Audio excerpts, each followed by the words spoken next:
Welcome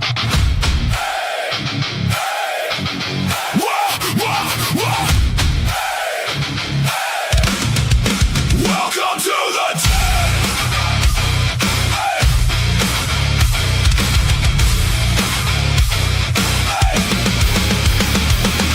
Welcome to the den.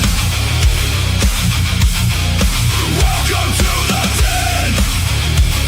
Games, fists, and a broken phone. Welcome to the den.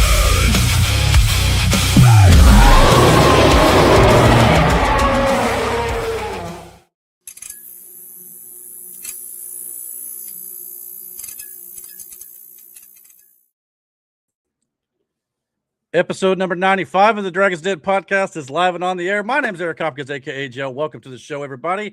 Got a good one tonight. I'm joined tonight by Spoopy the Great and, of course, Matthew 24 down there on the bottom as well. Probably no Miranda tonight, but maybe hopefully we'll see her back here soon. But you never know. We may still see a bit of a faceless dragon wandering around throughout these parts. We'll have to wait and see if he shows up tonight or not with Eronic Guardsman there. But what's going on, guys? How you guys doing? Get a good that's the weekend for sure. Yeah. I finally put my fence up around my garden that Miranda's been asking me to do, been wanting to do for a while. Nice.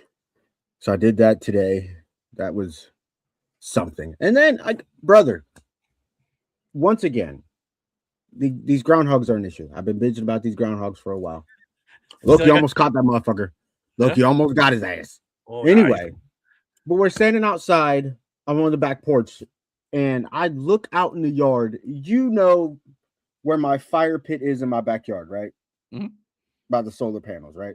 Sure. And I'm looking, and I'm like, what the fuck is that? It's sauntering to my yard. And at first, I thought it was smoke. And I'm like, well, that's weird. And then it kept moving, and I'm like, that's not fucking smoke. So I opened the door, and I'm like, Miranda, Deb, guys, come here. And they come to the back. Jaden's already outside with me. We've already seen it. Now it has crossed over on the backside of the pit, and it's walking towards the tree line off to the right. Mm-hmm. It is a all-white fucking skunk. Oh, and it was really? Yeah. I don't know if I've ever seen an all-white one. Yeah, it was an albino fucking skunk. They stink just as bad, I'm sure. Yeah. Just moseying on along. I was like, nah, brother, this ain't it. And Miranda goes, this ain't the fucking Doolittles. Oh man, at least the first Eddie Murphy one was good. I don't know about some of the others, but yeah. if I get one more Spinosaurus that's needy, I'm gonna throw my controller through this goddamn thing. Matt's playing Jurassic World Evolution 3 on his PlayStation, I think, at this point. But yeah, he's got virtual creatures to do. Let me tell you something. If I get one more needy Spinosaurus, I'm gonna throw my controller through the screen. You're gonna get you an albino, and you're gonna hear it. Yeah, you're gonna hear it hit the wall, and you'll know that I've hit that point. I got you. Well, Matt likes to do his multitasking throughout the show here, if you haven't noticed. Yeah, I pay most of the attention to the show. Yeah, he does. That was my, dude, it was one of those things. It's like, I get it. I live out. I'm outside. You know what I mean? Like, sure. The woods are close to my home. I see creatures every fucking day. There's deer, fucking skunks. As long as this one doesn't die directly in my backyard, right behind my fence where my dogs can see it, I don't care.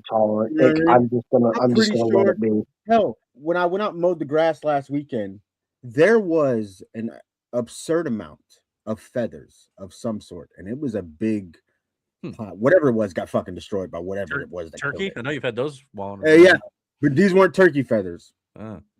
Whatever it was got attacked by a hawk, because there's a hawk that's back there too.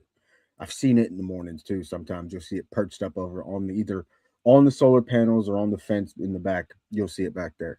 Sure. I'm pretty sure there's a fucking owl somewhere too. Albino owl? You'll know an owl if you got one. Oh yeah, I know.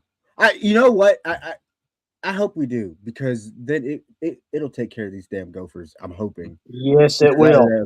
Hawk, but man, I know I live where wildlife roams, but why my yard? I don't know, but all I know is that one night we were camping outside Like I don't know, it was like July 4th weekend or what it was one year or something like that. Oh yeah, And all I know is in the middle of the night, I heard sounds I hadn't heard camping in a while. There was some weird creatures going on in the woods out there. I was like, Dang, what was man. that? Eric, Brandon has, just for everybody who wants to know, Brandon has Sasquatch in his backyard. There's Sasquatch. But it is the only part of his county that you can find Sasquatch. I mean, Yeah, hey, dude, I'm still waiting to see my first armadillo since I've heard they've migrated to Indiana.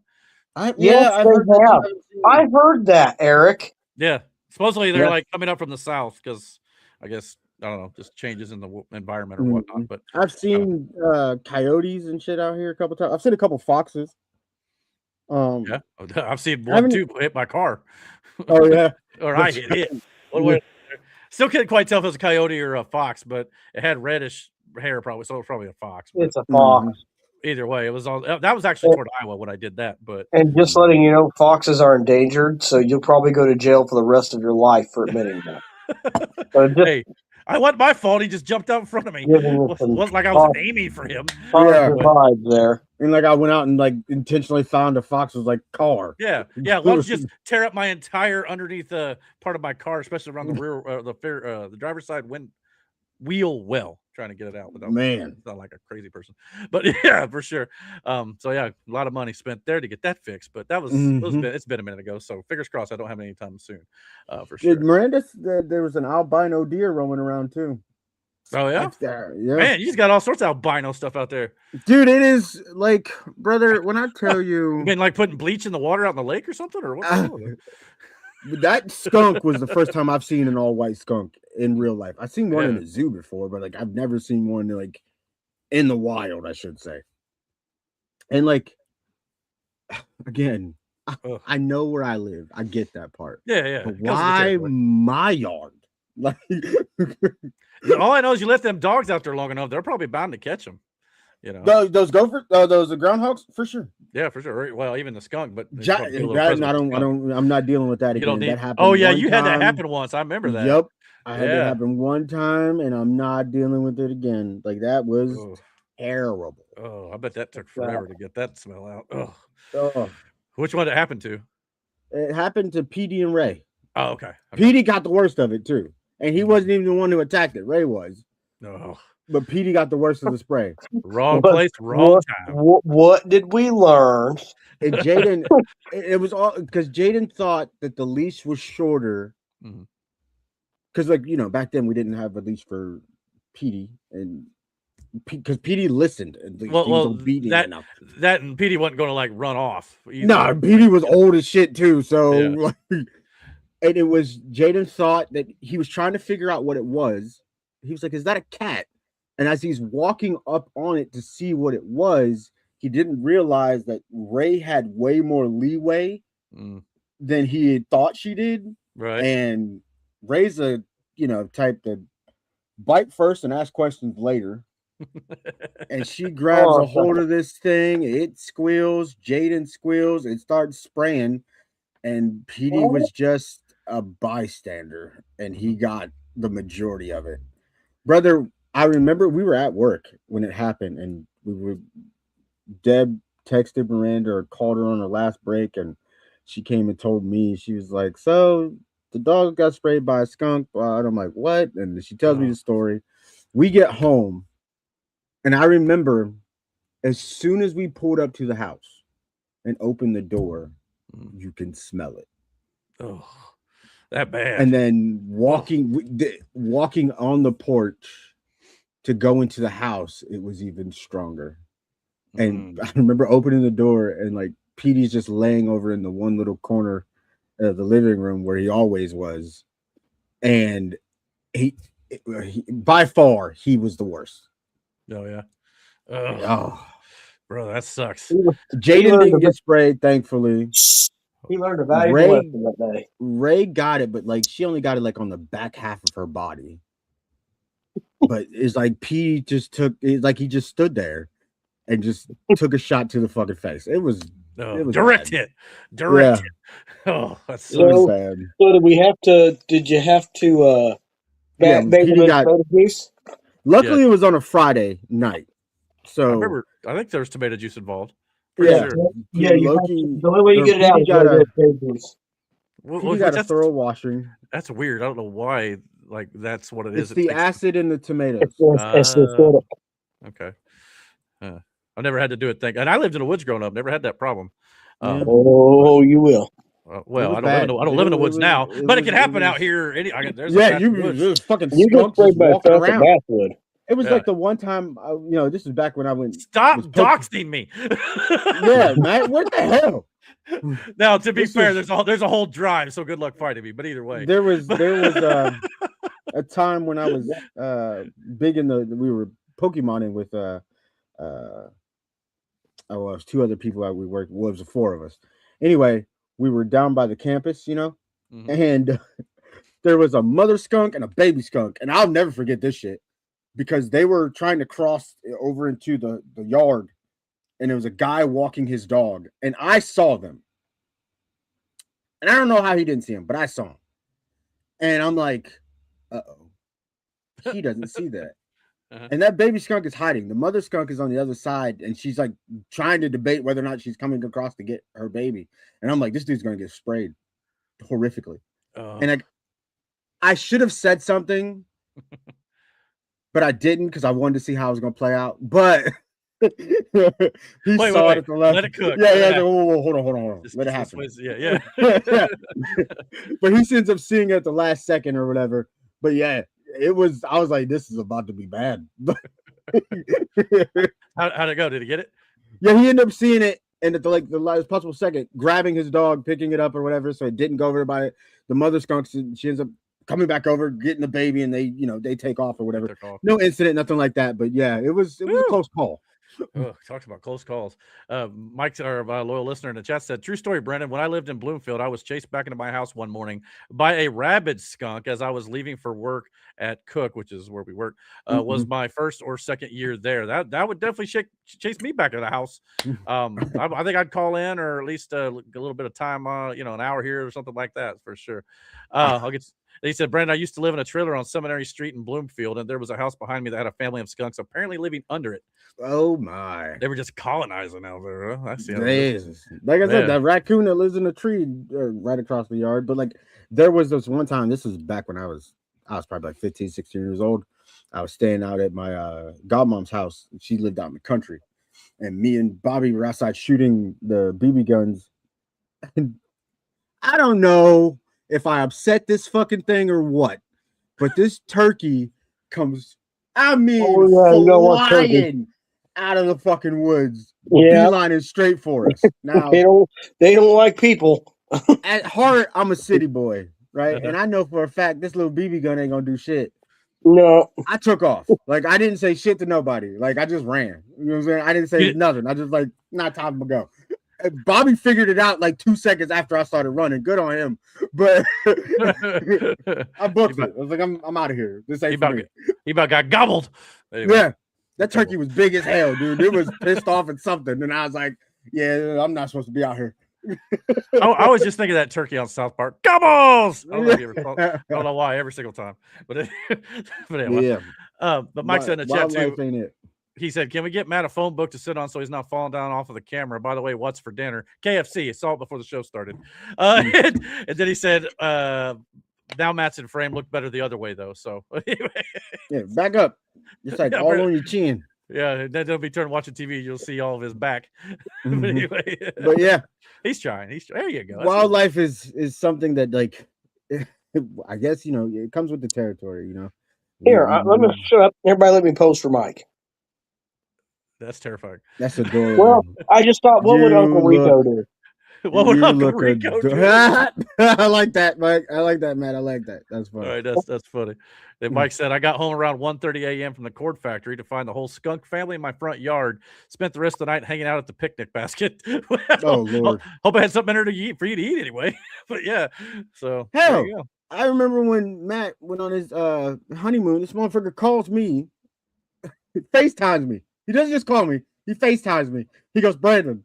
I go, yeah. He goes, what am I supposed to do? I said, about what? He goes, there's a bear out in the car park. Out in the car park. What? And Yeah, he turns the camera, and it's then, there. sure enough, it's a fucking black bear. There's a Just black bear chill- just sitting there. He goes, "What do?" I said, "I don't know. Get out and fight it. I don't know what you want me to tell you." You got there and go, "Ugh." Yeah. Scared away. See what you can do. Yeah. Hey, bear. How'd that end up going? He ended up leaving. He's like, be "I like- got other shit to do." Be like, Yeah, I'm going to he mom was- and dad's real quick. Yeah, I'll be he back in did a while. not.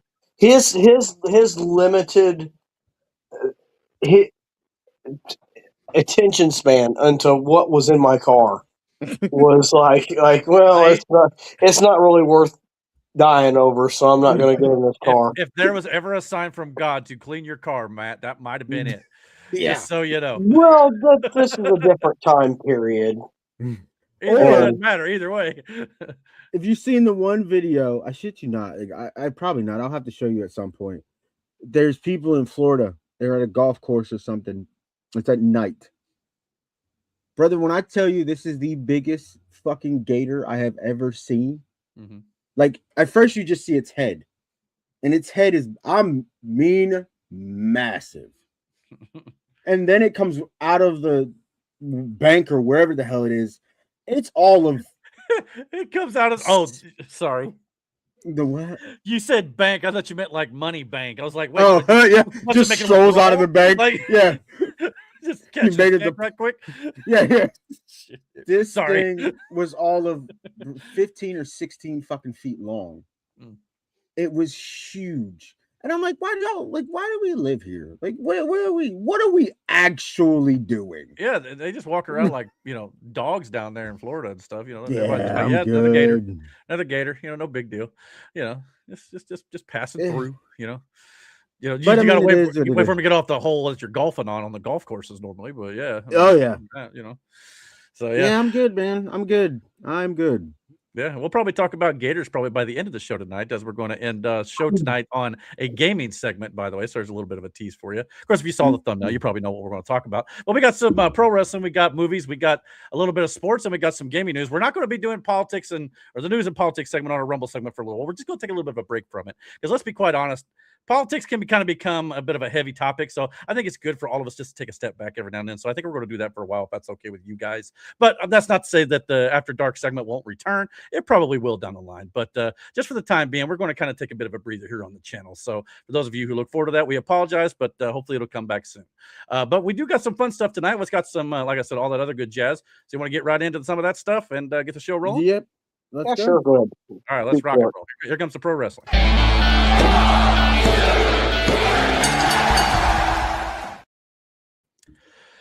All right. Well, for pro wrestling, actually a little bit of breaking news. I thought I'd talk about a few things going on SmackDown tonight. So, spoiler warning for those of you who have not yet seen SmackDown, but I'm only going to go over about the first opening segment or so. After that, we'll maybe get some spoilers from Mike in the chat later, maybe about what's going on in the King and Queen of the Ring tournament. But to open up SmackDown tonight, I thought it was something worth mentioning because they started off with the WWE Undisputed Championship match with Cody Rhodes defending against Gunther, with Sami Zayn as a special guest referee that Gunther selected as part of the stipulation to get his rematch after Clash in Italy. But this thing devolved into absolute chaos. Lot of fun to watch. I'm not going to lie to you. What all I saw on the show was pretty much this. But yeah, it was a great match between the two guys. And then, of course, they did the spot once again from Clash in Italy where Gunther had his leg underneath the rope, which Sami Zayn caught, unlike the referee at Clash in Italy. So he stopped the count. Then Cody was upset that he stopped the count, even though it was per rule. But then kind of got into a bit of a shoving match, which led to Gunther choking Cody Rhodes, which almost had Cody Rhodes losing the title to Gunther right there. Then Gunther was mad that he didn't get the win immediately, so he started going back and forth with Sami Zayn, shoved Sami Zayn, whatnot. Ended up knocking him down, and that ended up making Sami Zayn absolutely livid with him. So he ended up kicking Gunther's hands off the ropes as he was trying to gain a little bit of leverage. Then he fast counted Gunther down, and Cody Rhodes retained with the help of Sami Zayn, despite the fact that Sami and Cody have not been getting along, as it were, over the last few weeks and months here.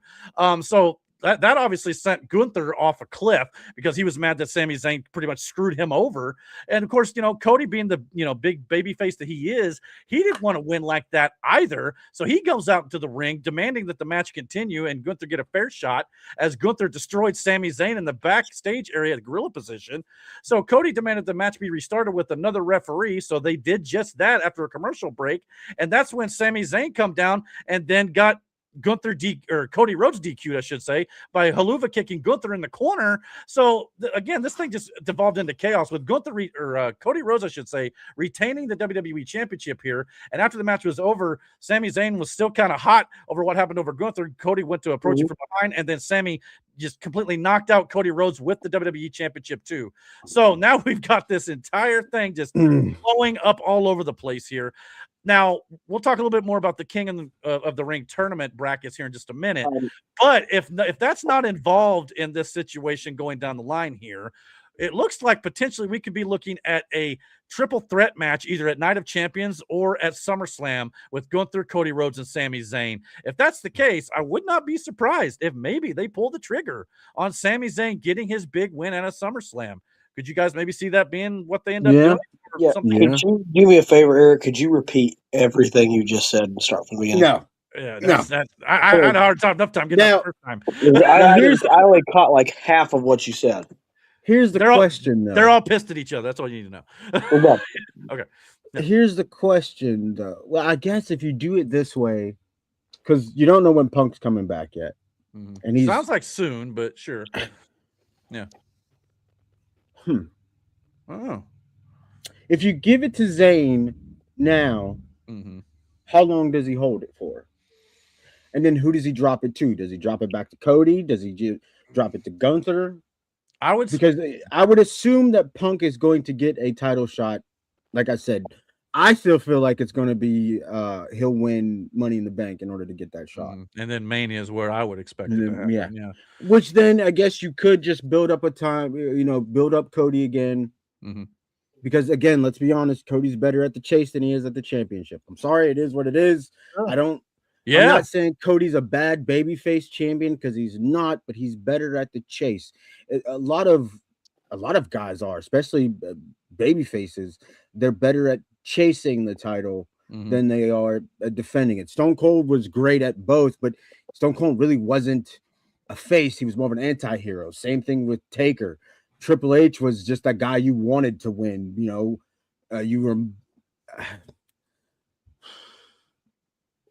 There's not many pure 100% baby faces who are good at both. Yeah, in my opinion. Yeah, I agree. So very few. If you give it to Gunther, it's one of those you want an extended reign and you don't want him to lose at any point in time. So Sammy's your safe bet, but does he really hold it all the way to Mania?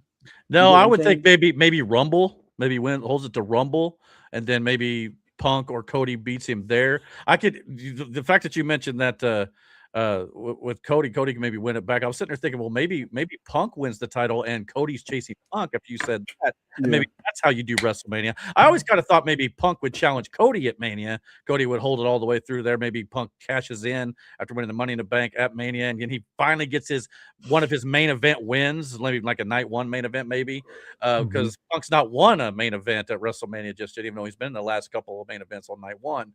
But so yeah, maybe that's a possibility. But do you do Punk and Gunther? Well, a part of me thought watching this, and you could do it that way.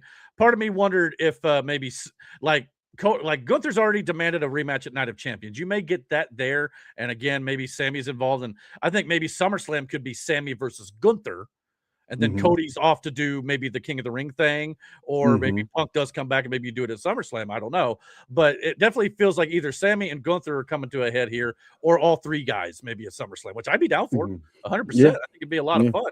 But we'll just have to wait and see how that ends up going. But I thought it was just a chaotic way to start the show because normally it doesn't start with a main event, WWE Championship match to start with.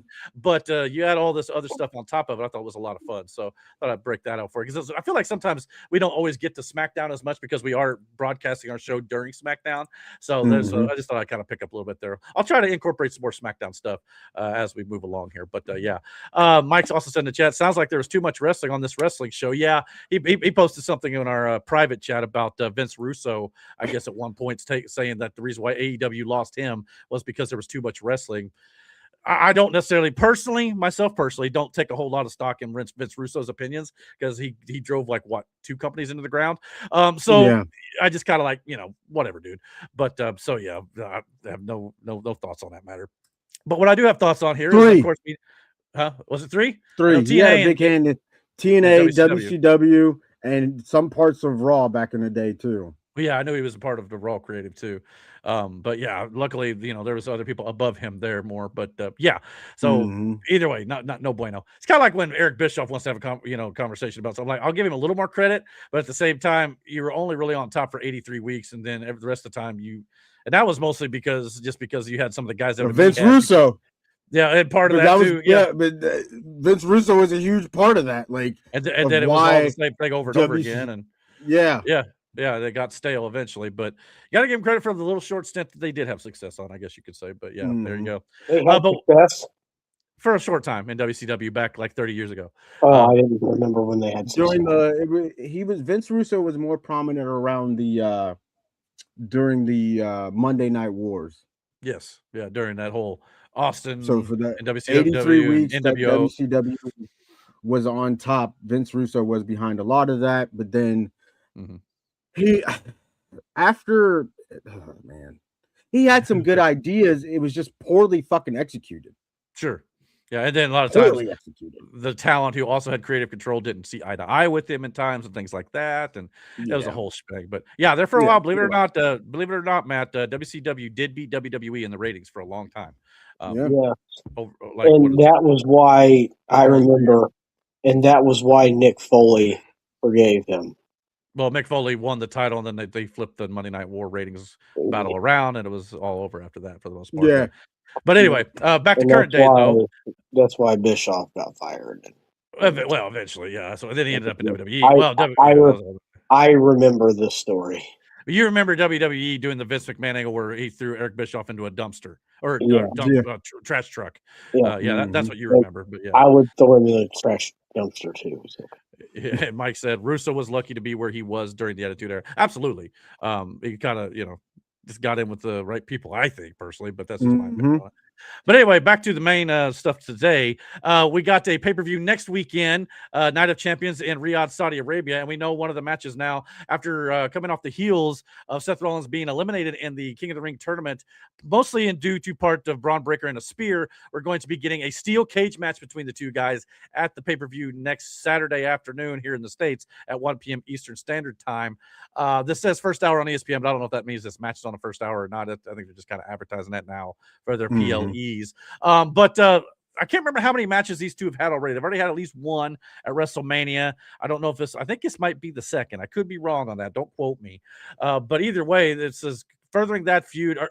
I don't know if it's the injuries or not, or if it's just kind of, not every guy's been on the show every single week, but this feud is not what I was hoping it would be originally. I'm just not feeling it right away.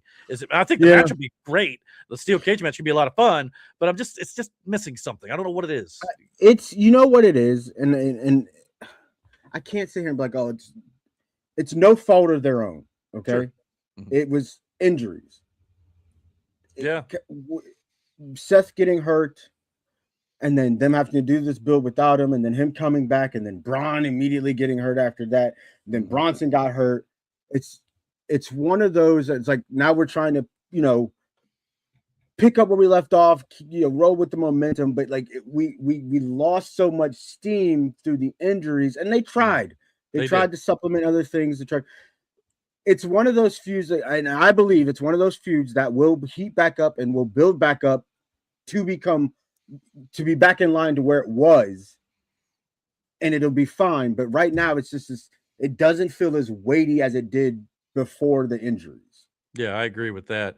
I mean, like you said, and like Mike said in the chat, injuries has slowed down the feud a lot. Yeah, that's the thing. The entire Vision, faction in of itself has been cursed by Danhausen. Maybe we don't know, but either way, they've They've been been cursed with something. something because I like the mean, injury bug. The it injury bug is hurt about as after bad as hurt. it was. The injury bug's about as bad as it was inside Indianapolis coach locker room when Anthony Richardson was, lifting with a band or whatever it was that broke his orbital bone. It's just been all over the place.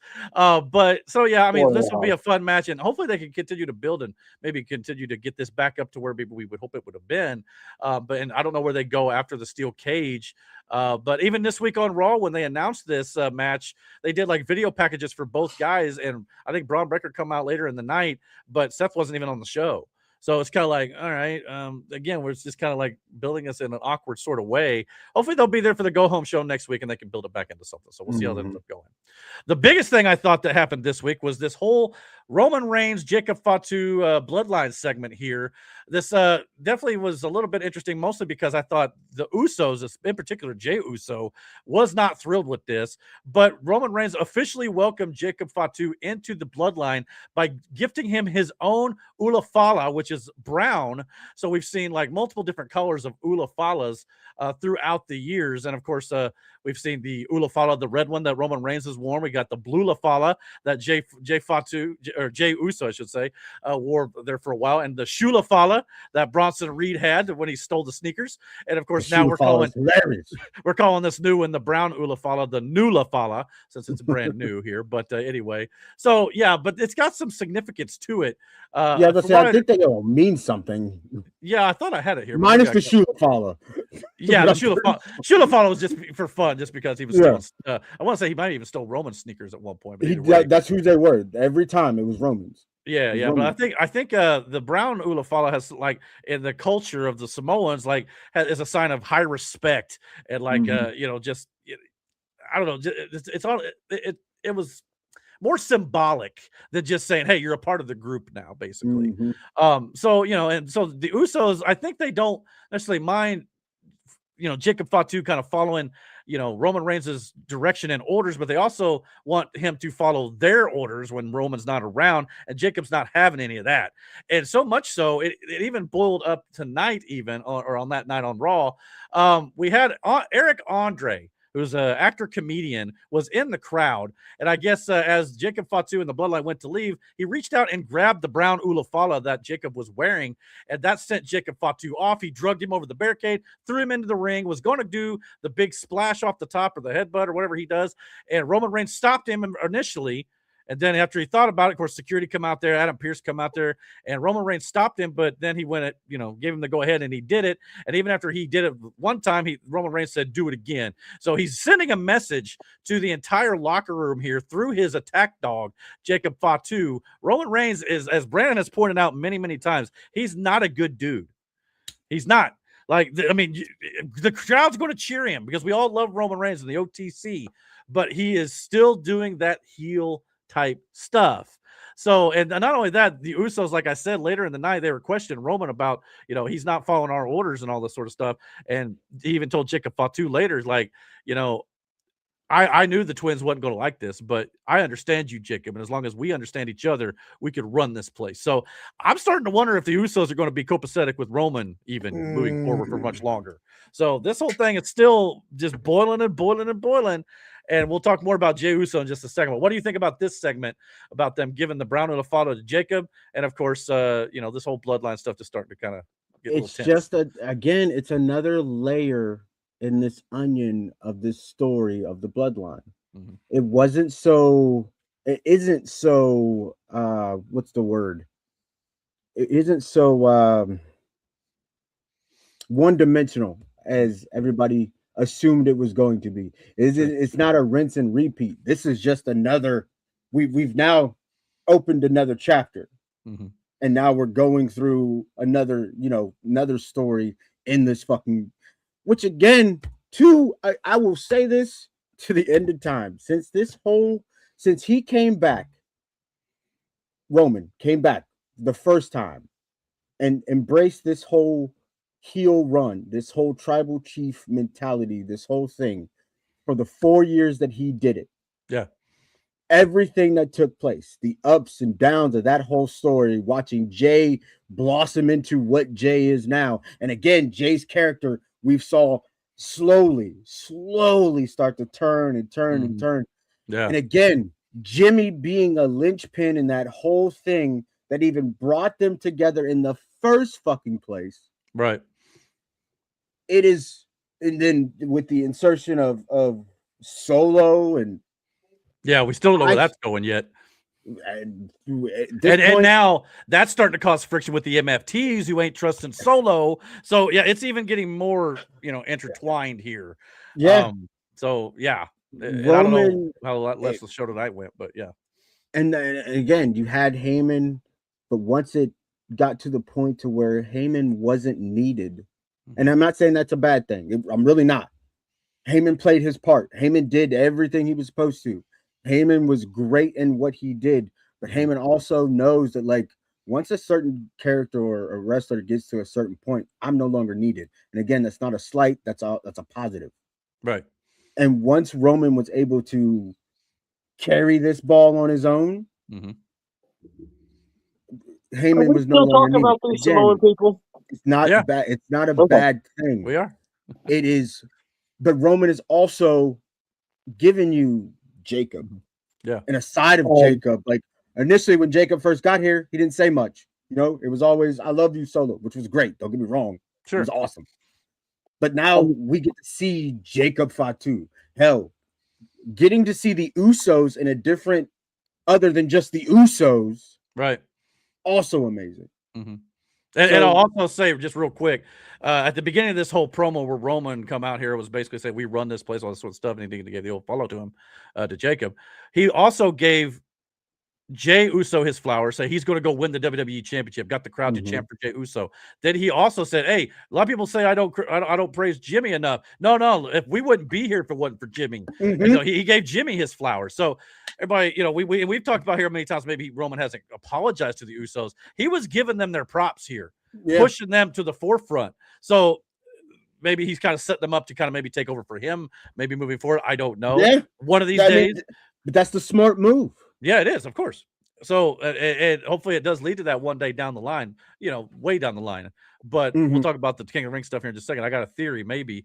But yeah, this was great. I thought, and like I said, this whole thing with Jacob Fatu, he is the wild card, but he's kind of Roman's attack dog right now. He's sicking him on whoever he wants to do his dirty work on. So I think it's working out in spades. We'll see how it ends up playing out. Mike also said, not nice of Jacob Fatu to beat up poor Carlito, who was just watching the show as a fan. Yeah, he does look a lot like Carlito. I'm not going to lie to you. It's the hair. For sure it is. If he was eating an apple, dude, it has been spot on. Look at little guy. Look at little kitty cat. This is a girl, not a guy. She got her feelings hurt. I'm sorry, Lily. He didn't mean to misgender you. I'm sorry. I'm sorry, Lily. I didn't lift up her tail to check. Okay, so I'm sorry, Lily, that Eric misgendered you. Anyway, Lily does this thing. I want you guys to see this. Lily does this thing where if I get into her face, watch. She backs up. Well, yeah, she doesn't like you in her face. Yeah, still do, brother. Anywho. Well, Jasper, if I do it to Jasper, he'll like love on me and lick my face and all that stuff. Yeah, she's not a people person. Oh no, she's not a people person. Mike said, "Can we get a fundraiser to get Danhausen to uncurse the Colts?" Hey, you got any monies, Matt? We could give the Danhausen so he can lift the curse. It worked for the Knicks. Just saying. Yeah. So, outside that one game, but the Colts curse has nothing to do with Danhausen. It has to do with Andrew Luck. As far as I know, he's not been cursed yet. We've not been cursed officially. So it has to do with Danhausen. Don't make me come visit your house. Just say so. Yeah. Be good to my Colts. That's all I'm asking. Then Mike said on SmackDown, Ricky Saints defeated Carmelo Hayes and will face Trick Williams for the U.S. title at Night of Champions. Okay, well, that's going to be a good one. Yeah, and do you put the title? Well, I don't know. No. Here's the thing. That's a tough one. Sorry, I don't mean to. No. So you got some good players in this whole thing. You got Carmelo Hayes, you got Ricky Saints, and you got Trick Williams. Yeah. Again, 3 guys who are awesome in the ring and both on the mic. I don't think right now Trick is one of those guys who you wouldn't assumed would have been able to step out on his own.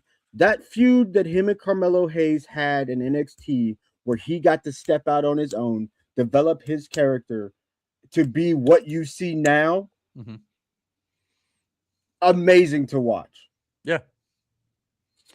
I love his attitude, but his swagger, like the way he brings a certain what's the word? Je ne sais quoi or swag to the cocky heel, right? Yeah. Mhm. Like when he slapped dog shit out of Ricky. Dog shit out of that man. Ricky Saints whole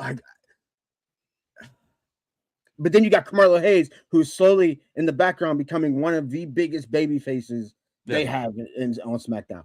Like I just feel, man. Part of me wishes this was a triple threat at Night of Champions. To be I quite do. honest with you. Yep. But I'll tell you the reason why I'm not as upset about it. I mean, I'd love to see that, and maybe eventually they do. But Ricky Saints right now, I just know when he first got to the main roster, and even still, he's not getting the greatest reaction. It's like people don't know who he is. Yeah, so what I think, what I think this is going to do for Ricky Saints is Trick Williams and him will have a great match, and people will come out of this going, "Wow, Ricky's turning some heads." Yeah, if he can go out and have a good performance, that's kind of what I'm hoping they're doing here. So that can make a lot of sense. So we'll see how it ends up playing out. But yeah, I like the matchup. We'll see what Carmelo Hayes does. All three of these guys, they all can't have the title, unfortunately. But if they can bring each other good matches and build each other up throughout this entire feud, that's all we can really ask for as young up and coming stars coming out of NXT can ask for. Mike said, "Matt, if you climbed a ladder and got in my face, I'd back up too." Yeah, why about your cat? Why are you there? You got to get your dog. Like, why are you guys still talking? Leave me alone. You're the one who brought the cat in. Yeah, you brought the cat. It's all in good fun. You know it is. Mike said he's reading. I know. But I like messing with Mike whenever I get a chance to. I got you. And he's keeping an eye on Jim. Mike said something the other day, something about vertically challenged people in the chat. And I was just minding my own business. And I saw Mike had posted that, and I spit out my drink that I was currently drinking on. And it was great. So let me ask you this question, Eric. Okay. Is your money more so in the rematch between Carmelo and Trick winning the title back, or I'm sorry, Carmelo winning it back off of Trick, or would you put it on Ricky and have Carmelo chase him? Because is Ricky being poised as a face or a heel? More heelish. No, Tripp is the one that just came off of NXT, right? All three. They both, all three of them did. Carmelo was there for a little bit longer than Trick, though. Yeah. But Trick just got there not too long back. Yeah. Ricky just got there.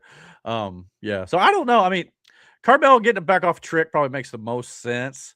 But yeah, I mean, I don't know. I mean, you could really go either way with that, to be quite honest. I mean, I'm not going to be upset about it. You had Royce Keys into that, you really got something. You know, like because Royce Keys and Ricky had the history.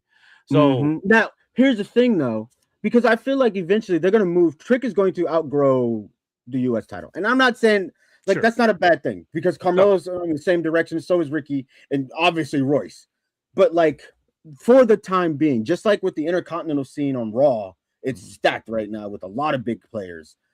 But would you then, I guess, want to move Trick more towards the heavyweight scene?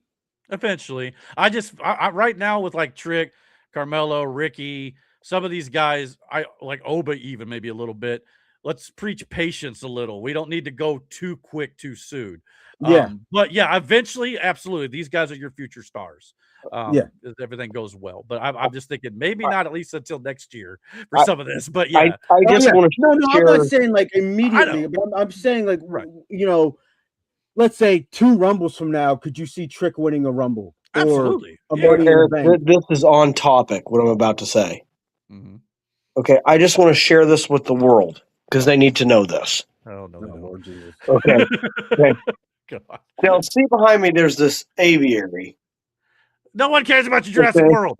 Okay, so now what I'm going to do is I'm going to try to put 12 Quetzalcoatlus in this aviary, and I'm going to see how long it takes them to get pissed off and break out. I want to see you try to pronounce that Lord. 2 times. Like, Yeah, for you real. Quetzalcoatlus? damn sure butchered it the first time. Brother. Oh yeah, it's Well, the big giant one that ate people. Well, Okay. maybe this will spark Matt's interest. I know he likes Obafemi. Obafemi advanced to the finals of the King of the Ring tournament this Monday night on Yes, Raw. and he made Absol- Dom Mysterio his daddy. Oh yeah, absolutely destroyed Dominic Mysterio, despite the efforts of JD McDonough and as well as Liv Morgan trying to get Danhausen to curse Obafemi. Did not work. Didn't But work. she tried to use her ways, as I should say, to kind of coerce Danhausen, but he wasn't having it. So it did not happen. So Obafemi ended up destroying Dominic Mysterio, and Oba after the match immediately goes into a promo about Brock Lesnar, saying, "I went from looking up to you as a man to questioning if you're even a man at all." So we're, like I said, we've been talking about this for weeks. Obafemi and Brock Lesnar 3 is going to happen sooner rather than later, probably at SummerSlam. It all depends on the outcome of this match tonight on SmackDown, which is currently going on as we speak, I believe. The winner between Jey Uso and Javon Evans will face Obafemi in the finals of the King of the Ring tournament at Night of Champions next weekend. Of all the different scenarios we talked about last week here on the channel, the one guy we didn't think was going to come out of that fatal 4-way last week on SmackDown, we didn't think about Jey Uso. We talked about LA Knight. We talked about Finn Balor. We didn't. And after it happened, I'm like, well, of course, because it fits what they're doing on Raw. So yeah, I forgot all about that. I forgot all about that. Me too. Yeah, man. So the question now becomes whether Jay or Javon ends up advancing here. Now, I could see Javon even advancing here too. Like you talked about it last week about how it'd be a great spot for him to go to the finals, and he could even potentially win if Brock Lesnar gets involved in those finals, like we've speculated on too at Night of Champions. That's still on the table. Just because it didn't happen this week against Dominic Mysterio, Brock could still cost Obafemi the King of the Ring tournament. But if it ends up being Jay, again, that sets up even more in regards to this whole bloodline story with the twins, Jimmy and Jay, not liking what's happening with Jacob Fatu. Is there a scenario here where, you got Cody, Sami Zayn, and Gunther over here doing their thing on SummerSlam, and Jay's making it sound like he's going to challenge Cody Rhodes? What if Jay wins the King of the Ring tournament and swerves and challenges Roman Reigns? I mean, it makes you think. Well, we now have confirmation. Jey Uso did, in fact, defeat Javon Evans and then raises Evans' hand afterwards in a show of respect. So good there. Evans he is your future. Like, let's be real here. Of course. Ooh. I did not. Ooh, Eric, that's. Jay could be like, no, Roman, it's you. Yeah. And that would definitely be kind of out of left field. A lot of people are thinking these other scenarios we were talking about, but maybe this is the scenario, and it's Jay versus Roman at SummerSlam, with to kind of culminate or at least build more towards this. Then you're talking probably overbooked city with all the pieces here with the bloodline, Solo, Jacob, the Usos, maybe Azilla, all that coming together to culminate in a huge main event like a la WrestleMania 40 or something like that. That's kind of what I would think. But yeah, thoughts. Crazy. Crazy. But yeah, good on Javon Evans though for making as far as he did. And like Brandon said, he is one of the futures. You put a lot of stock in this kid. Like, and again, magic in the fucking ring. Sure. Yeah, and I look forward to seeing the Jay match. I'm sure it was fun too. So yeah, and I get you don't want to put him against. You don't want to put Femi against Roman right now. You don't want to put Evans against Roman right now. Jay is a safe bet to go against Roman and lose. But do you have him lose? Well, that's the thing. Oba could still win this tournament. And if you wanted to do the thing, maybe like Bully Ray predicted, Oba challenges Brock, puts his opportunity on the line to get Brock to come to the fight, and then he retires Brock, and then night 2 of SummerSlam still wrestles Roman. You could do that. But not if you're not going to beat Roman. Right. You got to do that if you do that scenario for sure. Otherwise, it sounds like it's Jay. Jay could challenge Cody, and then Gunther and Sammy do their own thing one-on-one, and it's still Jay versus Cody, and that still furthers the bloodline storyline. And then we don't know. And then Roman, I guess you could still do Seth and Roman there if you were to build to that after Night of Champions against Braun. Or hell, even Braun could be thrown into that mix. So there's still a lot of moving pieces here. when it comes to what's going to actually end up being the future of this. But yeah, again, I like it because it keeps me get. It's hard to get a guy like me and Brandon to not see what's coming after watching this for so long, and in Brandon's case, being a part of the business at times. So yeah, it's hard to keep us kind of going. What do they got planned? I really don't know. It's great. That's it's great. good. Yeah, as Mike said, why not Jay challenge Roman and the Fatus all work together to screw over Roman and make Jay the new head of the table, sending Roman away? And that's very possible. I mean, with Roman got the Street Fighter movie coming out, he'll probably be doing red carpet stuff in Hollywood for that sort of thing here toward the was it September, October. So yeah, it'd be right after SummerSlam. You very well could do that. Yeah. I don't know if like maybe the rest of the world would like Jay to be the new head of the table, but they've already kind of been putting him for that part. So like I don't get it. I don't whatever. Like it fits though. It really does. Storyline wise. So man, that's a damn dude. That's a good little scenario. So we'll see how it ends up going. But all I know is it's a little more clear than it was a week ago because we had all these different scenarios running around. You go back on the channel and watch episode 94. Yeah, we were throwing around all kind of stuff because of the last all sorts of stuff. Which were all plausible. Sure, but I did not think of Jay, and I don't know why. Probably because they recently took the title off of him not long back. Yeah, he just kind of went back with Roman, but based on everything going on in the bloodline. Yeah, it makes a ton of sense, and we'll see how it ends up playing out. But as we said last week, though, too, with all those scenarios, there's going to be some people who end up getting the short end of that stick, just based by proxy right now. So it's got a lot of people kind of going, well, the only way LA Knight will ever get a title shot is if he leaves as LA Knight and comes back as Ufa Lafa Knight or something like that, or Fatu, LA Fatu potentially could be another way of getting himself over. But I don't know. But I mean, Finn Balor's kind of in that same boat, but I think there's some opportunity there with Finn Balor and the Judgment Day stuff if they still want to continue that with he's got a better shot. He's got a better shot at beating Jay than he does Roman. So if this scenario plays out the way that, because again, him and Jay are at odds, right? Yeah, it's more believable he could beat Jay than Roman. Yeah, especially if Jay has this fractured hold on the bloodline, even if he beats Roman. Yeah, you get what I'm saying? Yeah, I hear you. And LA Knight could be the one to dethrone Jay, and then whenever Roman's done all his movie shit or whatever, he can come back, and then you kickstart a program between Roman and LA Knight.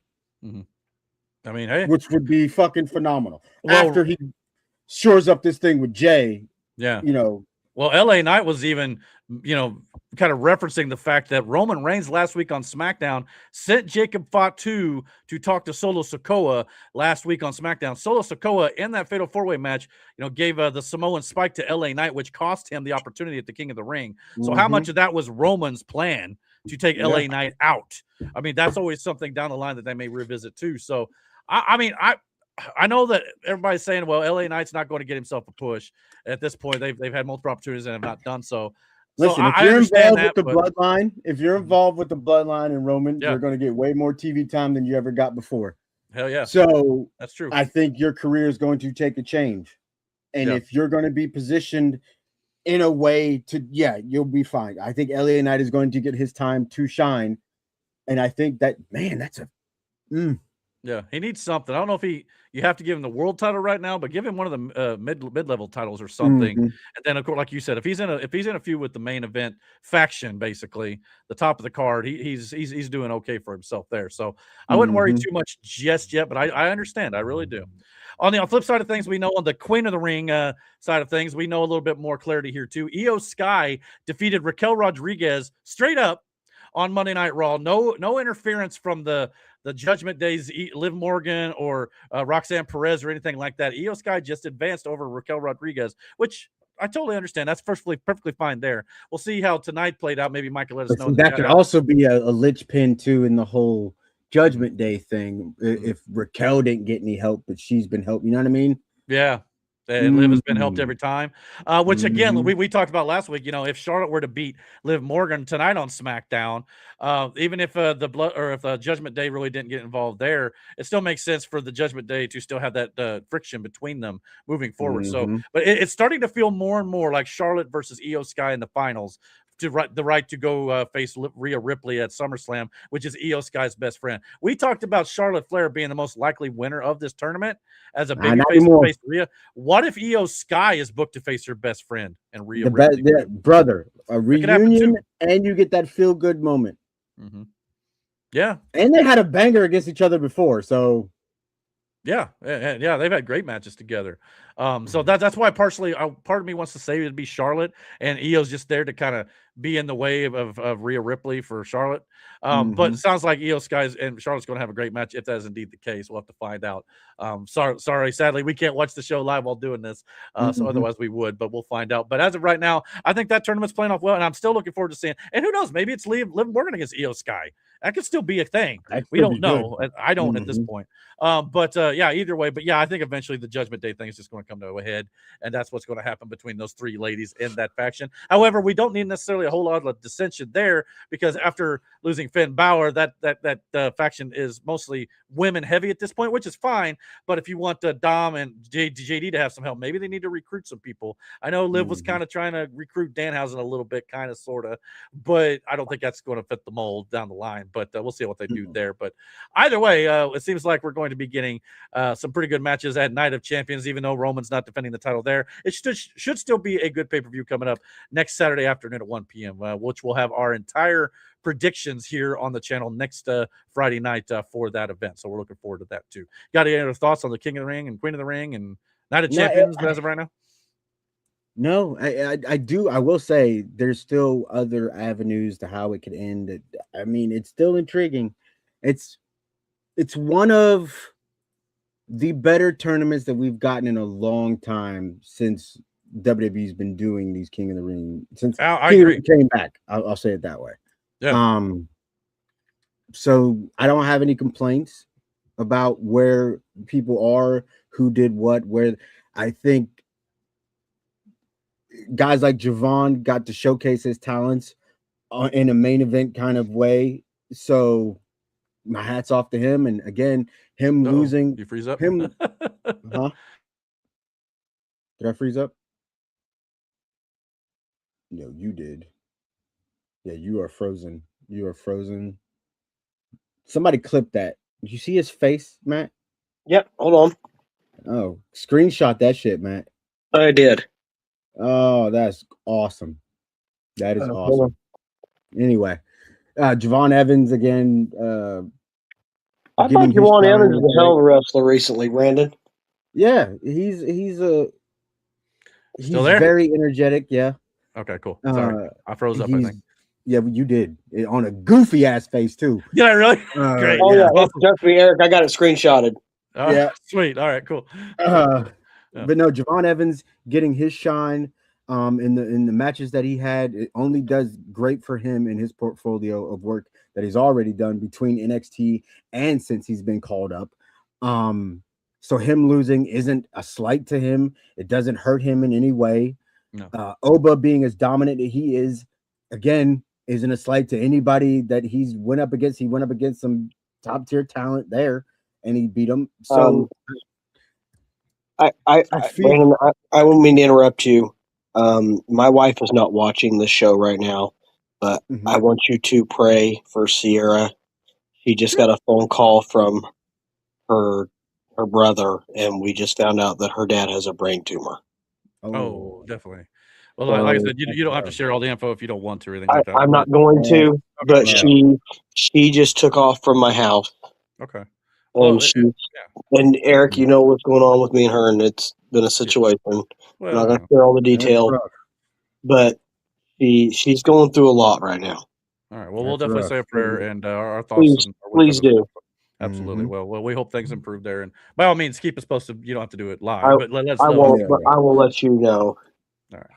Right on. Well, sad to hear. That's rough. Yeah. So. Mhm. Well, on a little bit later. No, I'll try to shift the tone here just a little bit here on the AEW side of things. Here, there was a little bit of happiness there to celebrate this week.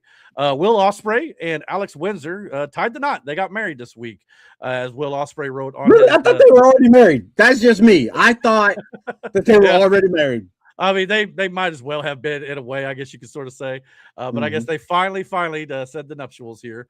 So yeah, there you go. And Well, so congratulations to both of them. Both of them. That's a great thing. And Will Ospreay not taking any time off right now, though, even though that he said on Dynamite that he's supposed to be on a honeymoon at some point. But his loving wife said that we could go on to Hawaii anytime, but you can go chase your dreams right now because he's going into this Owen Hart Cup tournament finals matchup against Swerve Strickland to get a shot at the title at All In Wembley this coming August. So that's where he is currently. He said, now this is his quote, so I'm just going to quote Will Ospreay on Dynamite. He said, "I took her upstairs and I smashed the life out of her, bruv," talking about his wife. So he said he gave her thank you that way for allowing him to chase his dreams. So gotta love the guy's. Listen, when you find your person, you know what to do. That's all I'm saying. Yeah, whatever. And then Tony Schiavone just put his hand over his mouth and couldn't believe what he was hearing at this point. But cover your ears, Tony. But yeah, so that brought out Swerve Strickland. They had a face-off in the ring that was pretty well done, in my opinion. As Swerve said to Will, "You expect me to just step aside for Will Ospreay to have a nice little path to the main event of Wembley Stadium and win the AEW World Championship? No. F that." And I don't think he was supposed to say the F word on live television. They didn't bleep it, so much so even Will looked surprised he said it, and commentary apologized for his language. So it sounded like Swerve went off script a little there, but it got pretty heated between the two. They ended up coming down to a few blows. Swerve pulled out the chain, and that's what brought out the Death Riders to kind of back up Will Ospreay as Swerve backed down. But obviously Will Ospreay's trying to control his temper. The Moxley crew is trying to teach him to do that, but it sounds like these two guys are going head to head at Forbidden Door is going to be a lot of fun. And I think this could be a good matchup here. So happy for Will Ospreay, congrats to them. But this match is going to be very physical next weekend on Sunday. So yeah, I'm going to say this. I am not one of the people who are upset that Will's more than likely going to get that title at Wembley off of Omega, because I believe it'll be him and Omega. I think so too. One of his childhood heroes, a guy the reason why he got into the business. I'll put it that way. He's not the only reason. There's a lot of WWF guys he watched and idolized but Omega's internationally doing what he did in Japan inspired him to do the same. Now, a lot of people, not a lot, but there are some corners who are shitting on the fact that Omega would beat, obviously, MJF in order to get. I don't understand why that's a bad move. I don't think it'd be a bad move. I don't either. Yeah. I can see the merit in it. Yeah. Like, Kenny is one of the pillars. Yeah. Of AEW. Well, do they think Kenny's not worthy of beating MJF or something? At this point, I don't think they think anybody's worthy of beating MJF. Yeah, they are putting him up like on this huge pedestal right now, which don't get me wrong, the dude's great, but he's young and he's got plenty of time. He's had 3 world title runs. I think we just not long back saw MJF versus Ospreay anyway, so they're probably trying to do something a little different, I think. But yeah, Kenny and Ospreay at the main, I think it's pretty well been the understanding that is the main event of All In for like the last 6 months or more. That's what I assumed. No, don't be wrong. If it's MJF and Ospreay, I'm happy with that too. But I don't know where that puts Kenny. But we'll see what happens with Kenny after the Zack Sabre match at Forbidden Door. We'll probably get more with that, maybe going into Redemption. Then of course All In. But yeah, I mean, and then the whole Mark Briscoe thing kind of will tie into some of this stuff maybe too at some point. But yeah, I mean, yeah, I think it'll be fine. I don't know what the problem is there. So I think those people. It'll be good. Everybody needs to remember Kenny Omega. How many titles did he hold? Just a couple years ago here in AEW. He was like the belt collector and all that sort of stuff. Yeah, he's a worthy. And not only that, the longer Kenny Omega has been back from his diverticulitis injury and all this sort of stuff, he's gotten better and better and quicker and quicker. You can see it in his matches. It's just, he's more smooth and more crisp than he once was when he first came back. So I think in the long run, Kenny will be the guy, and him and Ospreay will have one hell of a main event. All in, no doubt. And then eventually the build up between Swerve and Ospreay for the AEW championship will be chef's kiss if done correctly. Yeah. So I have no doubt it'll be just fine. But before we get to All In, we got one other thing to talk, which we'll talk about our Forbidden Door predictions in full next week, match by match. But we do now know the main event of Forbidden Door. It is the 6-on-6 steel cage match, MJF's team versus Mark Briscoe's team. If Mark Briscoe's team wins the steel cage match, he gets a future AEW World Championship match. Mark Briscoe will be... Oh, okay. Go ahead. My only gripe, and again, my only gripe with this is you did it already.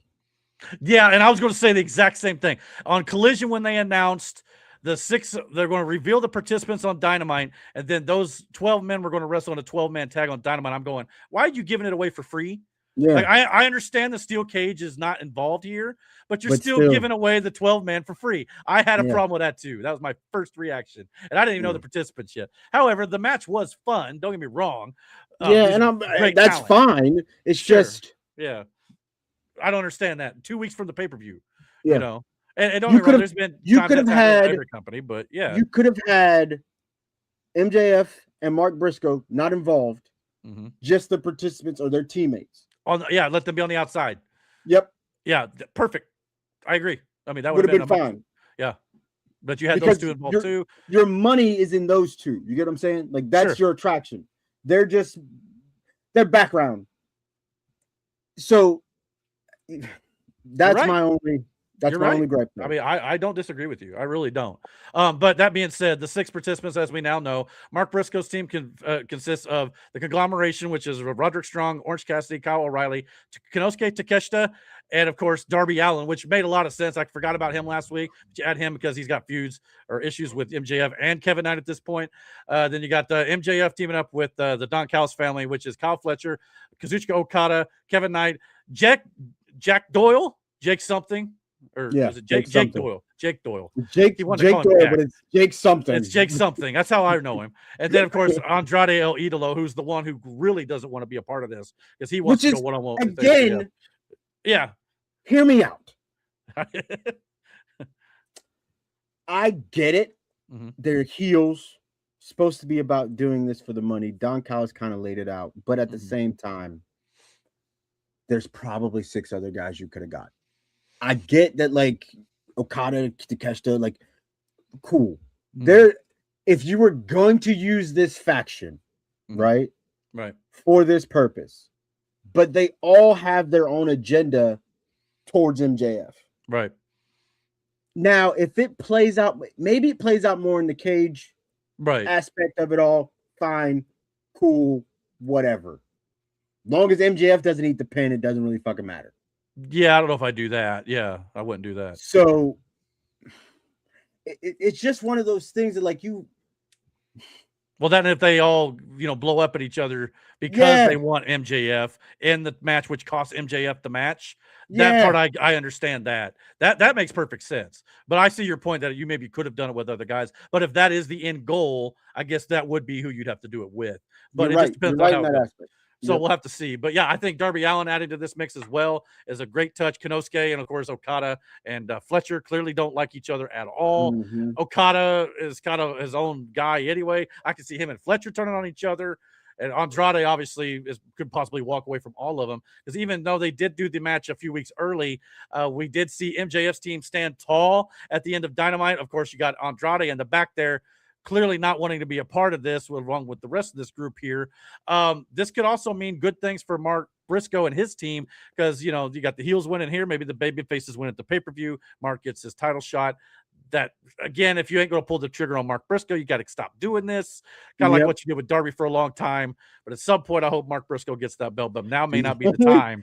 Here's the thing. Yeah. The only person, and I hate to say this, the only person in this match, if MJF team loses, the only person you could have to eat this pin is Jake. Yeah, in a way, maybe. Yeah.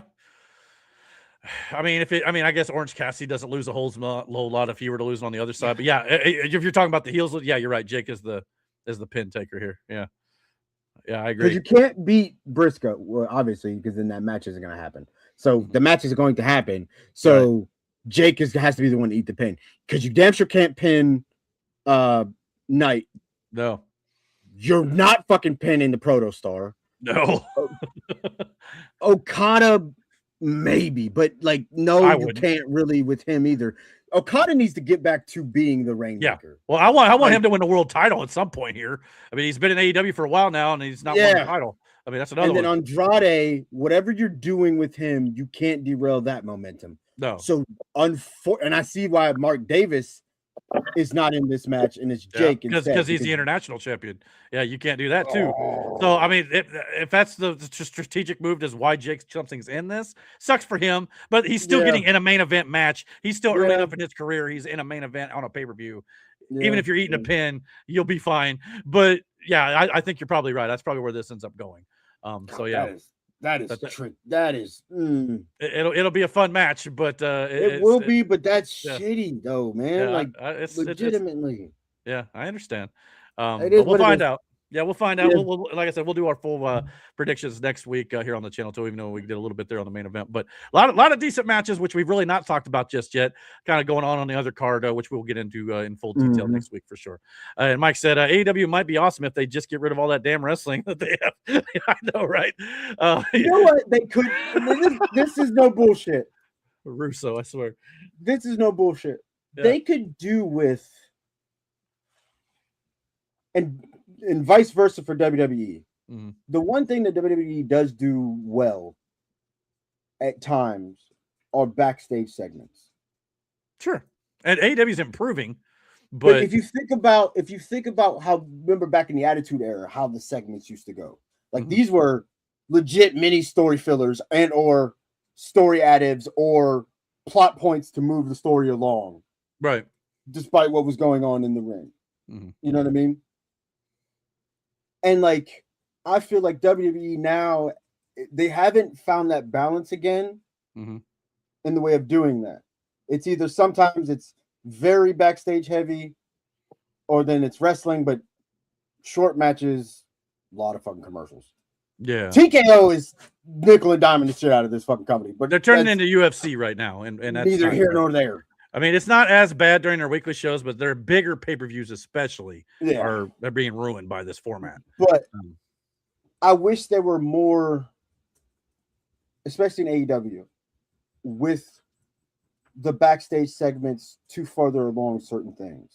And you're right, they are starting to do more and more, but they're so sporadic, and in between, there are times where you'll get that. Like, there's nothing wrong with starting off your show with a little segment, then a match. Yeah. And also, there's nothing wrong with just starting off the show with wrestling and then a segment. Because I feel like you still need that. Because at the end of the day, wrestling is still a soap opera, right? Yeah. Like, let's be honest here.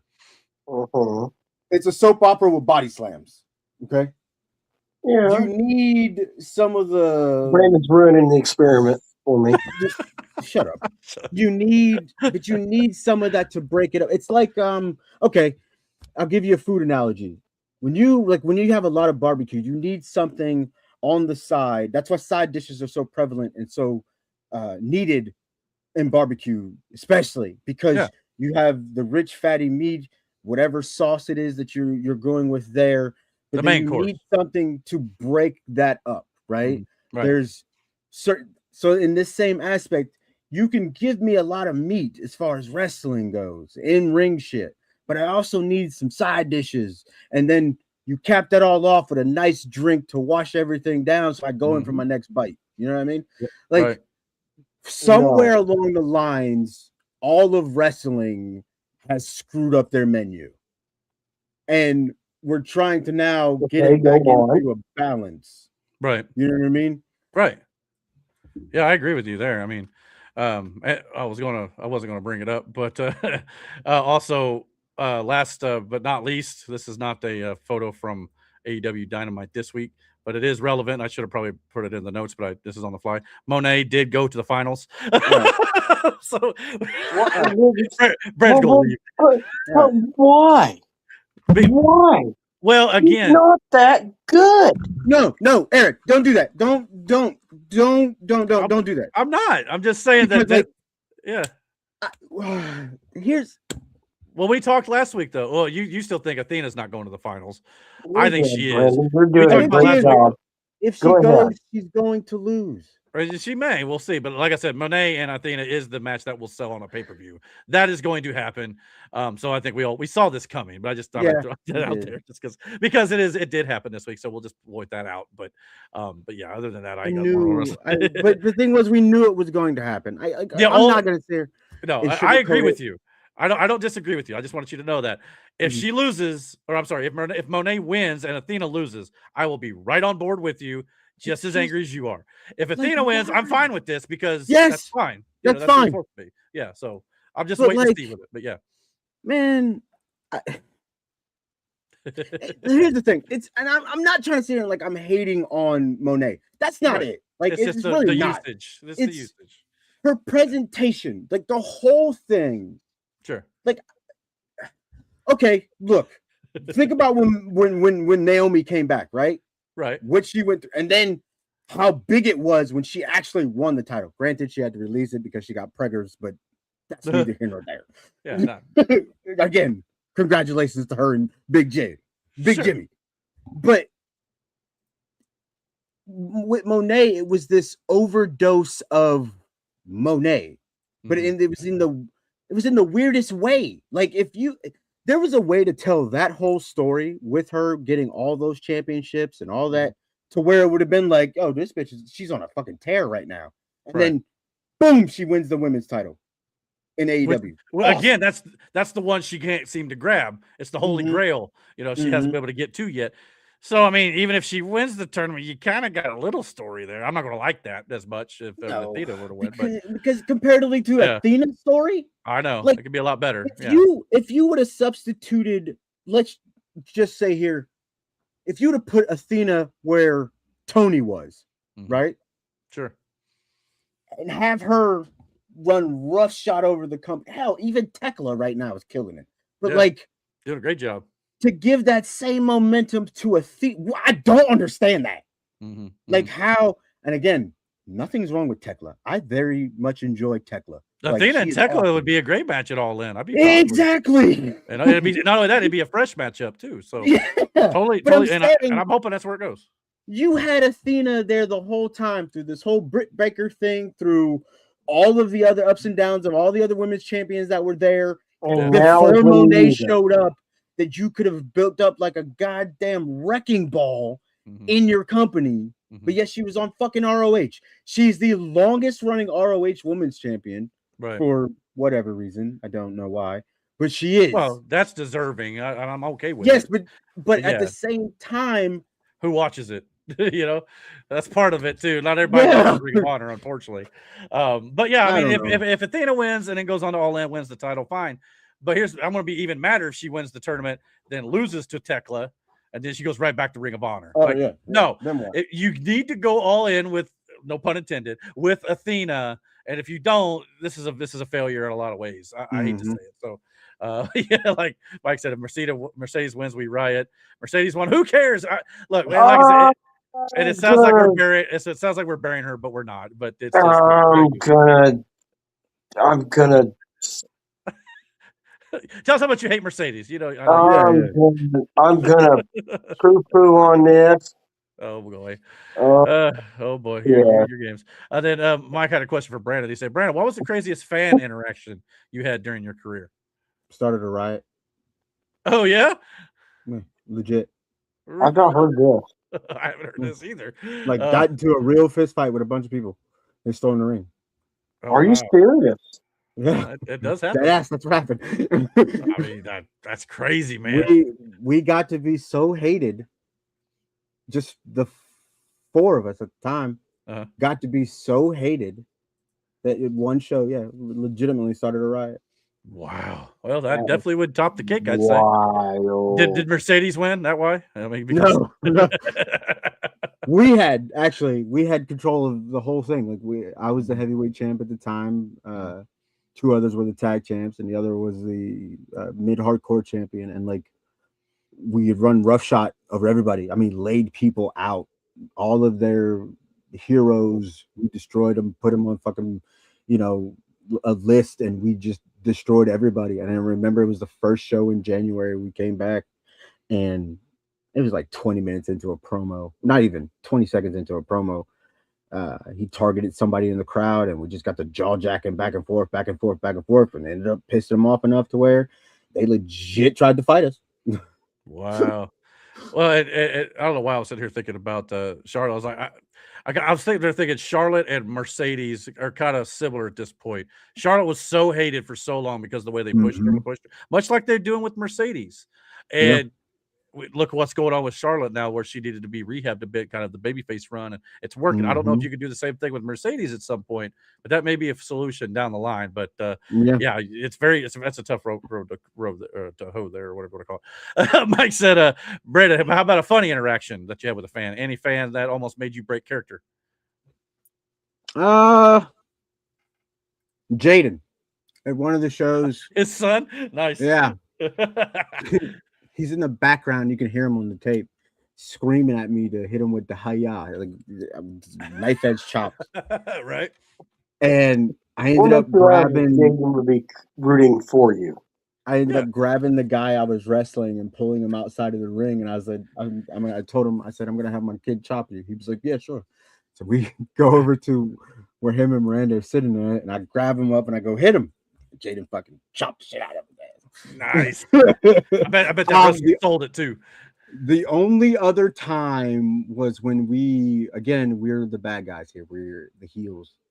And it was a fan's birthday. And I did not know this was happening. And our music hits, we come out and we got him a gift. We got her a gift. And I had no idea what was in this box. And she opens it, and it's like a 6-pack of Slim Fast. Brother, when I seen that, man, I lost it. I was like, damn. And what did you do with it? I didn't do shit. I laughed. I turned my head. I had to walk away for a hot second. I was like, that's funny. That's messed up. She was pissed. It was funny to me. That's crazy. Yeah. All right. Well, I guess we're going to move on to our next segment here. Now, if we find out who the winner between Charlotte and Liv Morgan is before I think you're right. I think it'll be Charlotte. We'll talk about it. I mean, I think so too. It makes sense. But we'll mention it if we find it here in the next few. But I think the match is currently going on. I keep forgetting SmackDown's 3 hours right now until it goes back to 2. It's going back to 2. I know, and they've done that a couple times too. But anyway, Mike said, I still like the video of a fan yelling at Jericho to go back to Toronto, and Jericho responding, "I'm from Winnipeg, you idiot." Mid-match, by the way. It would be awesome. Match with The Undertaker. I had an incident like that. I can't remember the name of the fucking wrestler. It was at an indie show. And we told him to hit him. What was it? Hit him with the. Oh my God. It was so funny because he's like beating up this dude right beside us. Like we're right here. And I said, hit him with the something. And he stops mid punch and he goes, how do I do that again? And I fucking. That's pretty good. And then there was one time, it was a Johnny Gargano match. Somebody threw a water bottle. It was one of the wrestlers threw a water bottle. It skipped across the ring and just right in the fucking chest. I was like, really? Oh, but that might not have good. Oh my gosh, that's crazy work. But yeah. Oh, by the way, Mike, if you've never seen Chris Jericho in the video with the little girl from AEW Collision, who she pulled up her shirt, showed she had abs, and Jericho about died laughing because she was like, "Where's your abs?" You know, he's like, "Where'd you get those from?" She goes, "I work out unlike you." And Jericho just turned, and he about broke character. It was hilarious. So if you've not seen that, I don't think it didn't air on television, but if you can find it on X or something, it's hilarious. Go check it out. Oh, there's a ton of those. You know, Randy's good for those too. Like the one where was it Primo? Where he did that flipping fucking, it's an actual move. I forget what it's called, onto the table. And the way Primo hits the table, he goes, and then walks away. Yeah, he didn't know he was going to throw him that high up or bounce right off. He's like, anyway. Hey man, you gotta be careful with some of them throws. Randy gets launched into the atmosphere there for sure. All right, well, let's move on to the world of movies here real quick. Like I said, Michael probably let us know who won that Queen of the Ring match there, if he would. We'll talk about it when it comes up. But anyway, so let's get into the movies here real quick. Let's go.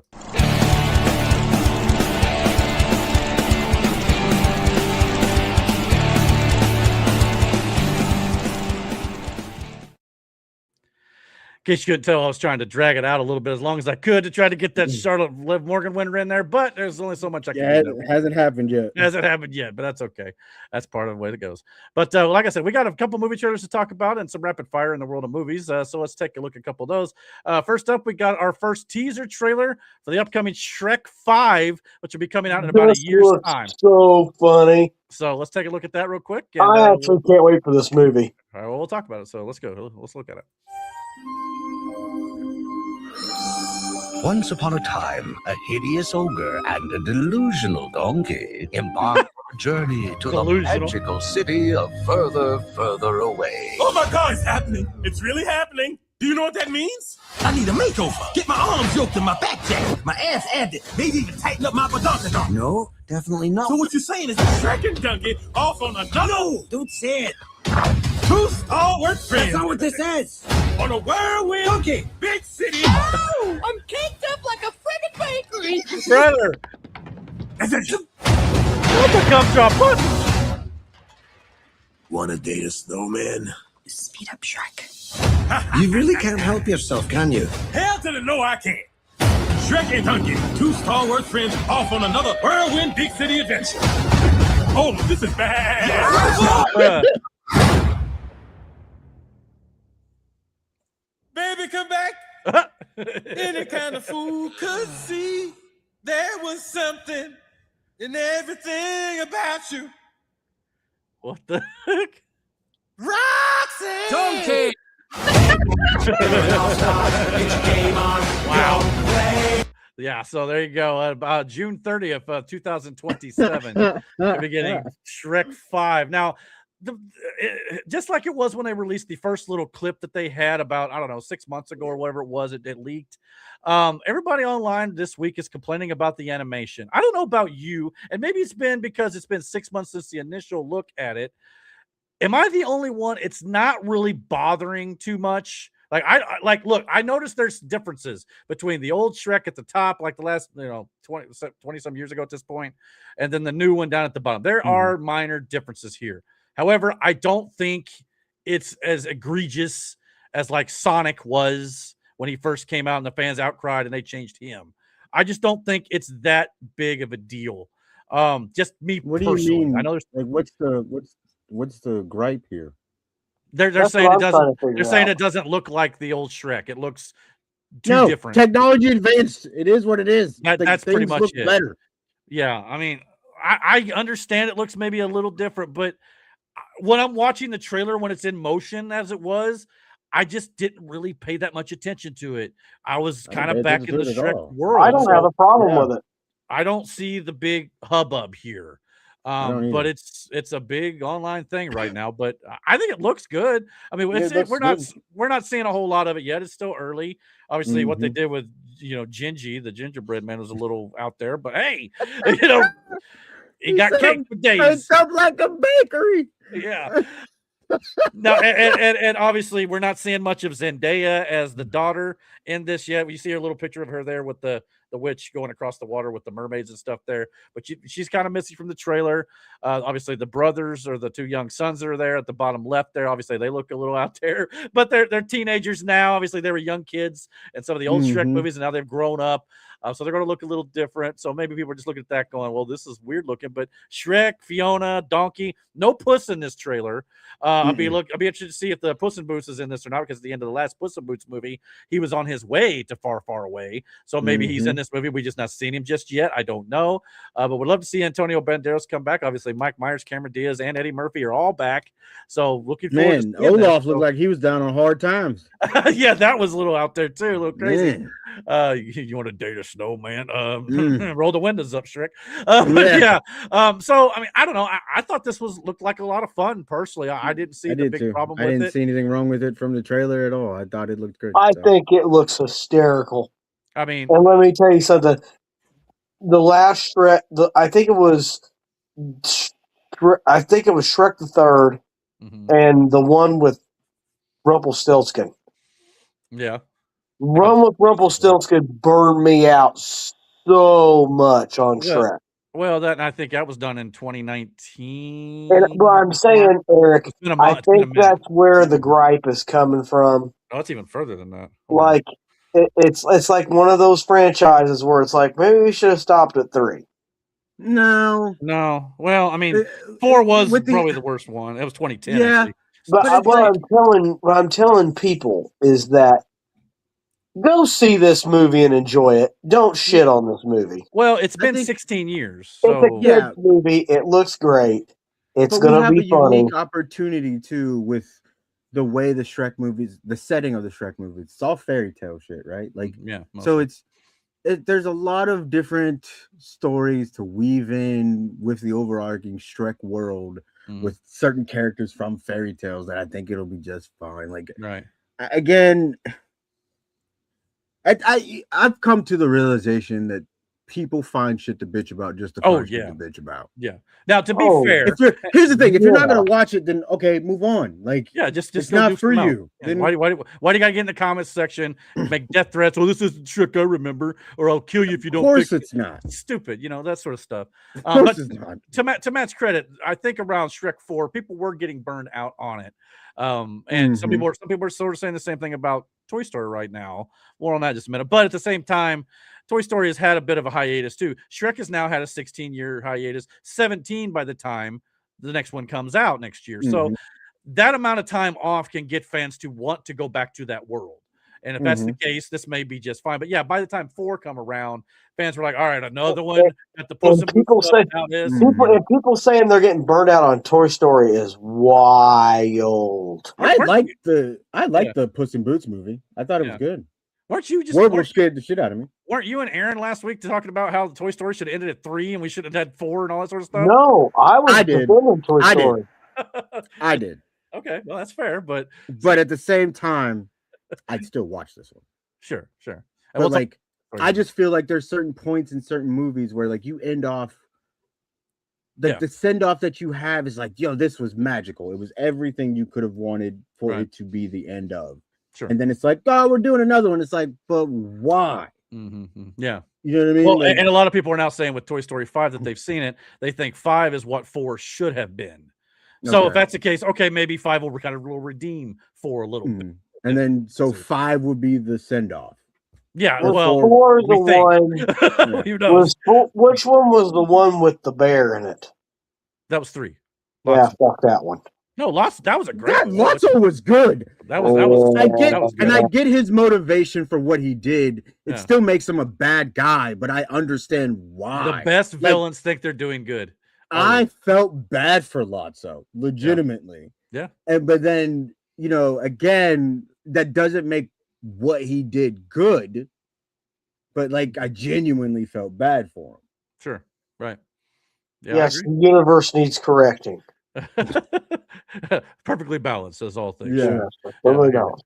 Let's By see the here. way, I know this is off topic, Eric, but I got to see Mall. I thought you'd already seen it. I got to the part that you were talking about. The final 2 episodes? Yeah, and I was like, holy yeah, if you've not seen Darth Maul and you like I have not seen Star Wars anime, Lord, we won't say what happens, but the final 2 episodes of the first season of Maul, holy crap. That's all I'll say. I watched them on my lunch break and shit at work. Oh, so good. like I have not gotten to the end of it yet. You got some good stuff. Buddy. All I know is if they could do what they do in the final 2 episodes of Maul and the rest of Star Wars at times, you ain't gonna have a problem. Period. But I'll just say that right there is what fans want, in my opinion. But that's just me. But more on Star Wars in a minute too. Just a quick recap around some chats. Mike said Liv Morgan defeated Charlotte. So that means Liv versus Io Sky And then again, Liv's been Liv talking about Morgan's wanting gonna be all your of it. champion. Well, she'd be your double champion if that were the case. If she Ooh. beat Which would be Yeah. interesting. could be interesting too. Not gonna lie. Yeah, So that's exactly what she needs is another belt. No, Well, like legitimately, like Liv that might would work, be though. fucking interesting. Yeah, it would. Champion versus champion, and then winner take all, essentially. Well, I don't know. Liv Yeah. wouldn't have her. Liv would not have hers on the line though, unless that was changed. But either way, But Liv you can could walk away build with that all up of it. though. You could. could build that up. Yeah, you absolutely could. But even if that isn't the case, Liv walking away with all of it for the time being could be maybe. And here's just a thought I would have: merge the titles at some point. You Yeah. don't need all these belts, and it's, that's just me Yes, personally. we do. Highly We gotta doubt it. have big market. Yeah, I understand. You got to sell toys. I and all that mean, you stuff. could have Jay win his match, Mhm. get the belt from Cody. Yeah. Somehow Roman ends up manipulating him into just that, and then throw handing Cody over the Rhodes. Universal title to merge it. Yes. Oh, as long as Roman's not carrying 2 belts like he did. No. And Let's make one if we do that. And throw Cody Rhodes into NXT. Bro, that's not happening. Where he belongs. Hey, come back down to planet Earth here. Stop being. And where he belongs. No, he doesn't belong there. Oh, yes, he does. See, that's an interesting way to go about it, though, Eric. But I think I think what's going to happen is we're going to get Io versus Rhea. You think so? I don't know. You might be right. I hate Eric calling me a hater. I thought Charlotte was going to win too, so I'm wrong. I was wrong already, and I thought LA Knight was going to win, but no, I don't know. I'm starting to think Liv and Rhea may be the match, but either one's going to be good. Yeah. So I'm looking forward to either one. No doubt about it. Dumb bitch. Wow, Language. Jeez, I'm sorry, my muted on just did something stupid. Brother. Mike also said, and I did see the Jericho video with the little girl. Damn funny. Absolutely was. I laughed so hard at that, almost as much as the Winnipeg, you idiot. That was hilarious. And then he said his girls watched Super Mario Brothers Galaxy tonight. They seem to enjoy it. Very good movie, in my opinion. I still think the first one's maybe a little better, but still a lot of fun. And I love how it does a little bit of world building, especially now that they're talking like Donkey Kong maybe in 2028 after Zelda's next year, and then Mario 3 in 2029, and potentially Star Fox in 2030. So it sounds like over the next 4 years or so, we're going to get a Nintendo movie once a year. I think that could be great. So I'm looking forward to maybe that structure. So we'll see how it goes. Mike also said, think they're looking forward to the next Toy Story, his little girls. Yeah, I mean, and not only that, which we can kind of talk about now real quick, I guess you could say, which I was going to talk about at the end of the rapid fire anyway. But Toy Story 5 is coming out next, or actually it's out now. It's in theaters as we speak, and it's actually getting pretty good reviews from critics and audiences. It has got a current rating of 94% from critics. So I don't know. That's better than what Masters of the Universe did. Well, hey, you know what though? I'm still going to watch Masters of the Universe. I am too. When it comes on DVD or streaming, I will.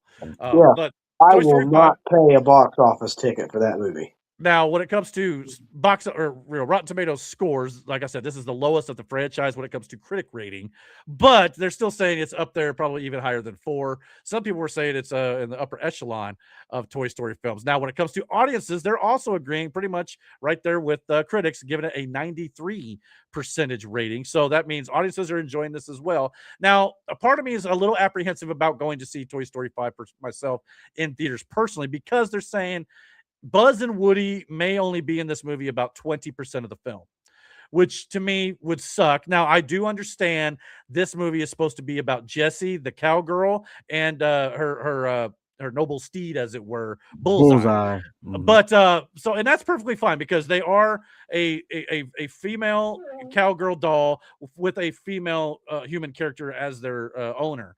So it does make a lot of sense there. A lot of people are going to say, oh, this is going woke. They're getting rid of all the boy.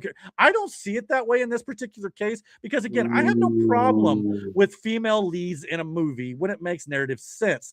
And being the fact that the person who owns the toys now is Bonnie, the little girl, it makes sense that she would kind of gravitate toward the Jessie character. I understand that. And of course, Woody's moved on after Toy Story 4 a bit, so he's coming back to kind of help the situation out. And I hear Buzz is in it a little bit more than Woody is. So there were even some rumors going around that Woody was not even in the original script for number 5 here, which again would have made sense since he had already moved on in 4.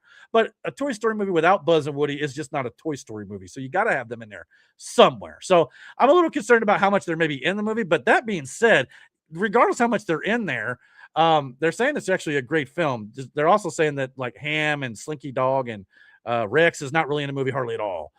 So if you like some of the old school instead of some of the new toys they're going to be bringing in, you might be a little bummed out by that. But overall, people are loving it. So I'm still going to go check this out at some point. I may not see it in theaters. I don't know, but still interested to see how it ends up playing out, especially with everybody saying it's great. And they're saying it ends very well. So hopefully it will kind of redeem 4 for some people that didn't like 4. But do you have any hopes for this, Matt? Want to see this at all in theaters? Oh yeah, I've got high hopes for it, and I'm ignoring everything I'm saying. No, I'm ignoring the crap that the critics are saying. And let me tell you something. Yes, Disney movies are kind of going towards the woke direction. Mm-hmm. Sometimes, but I don't think they will with this one. And here's why: because Jesse's storyline was really starting in Toy Story 2. Yeah, it was. Yeah. I mean, if you really want to talk about it, her storyline was her owner threw her away. Mm-hmm. Yeah, and I heard they dive into that deeper. And her owner, what she's fighting that iPad or whatever it is. Yeah, lily pad. Whatever we want to call it now, is fighting for her right to have an owner.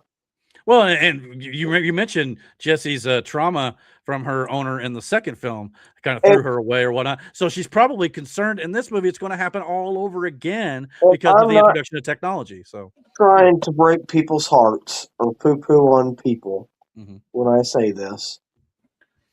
But Tom Hanks and Tim Allen aren't going to be here forever. Of course not. And I can totally see if done right, and I think this movie, from all I've heard, is they did do it right.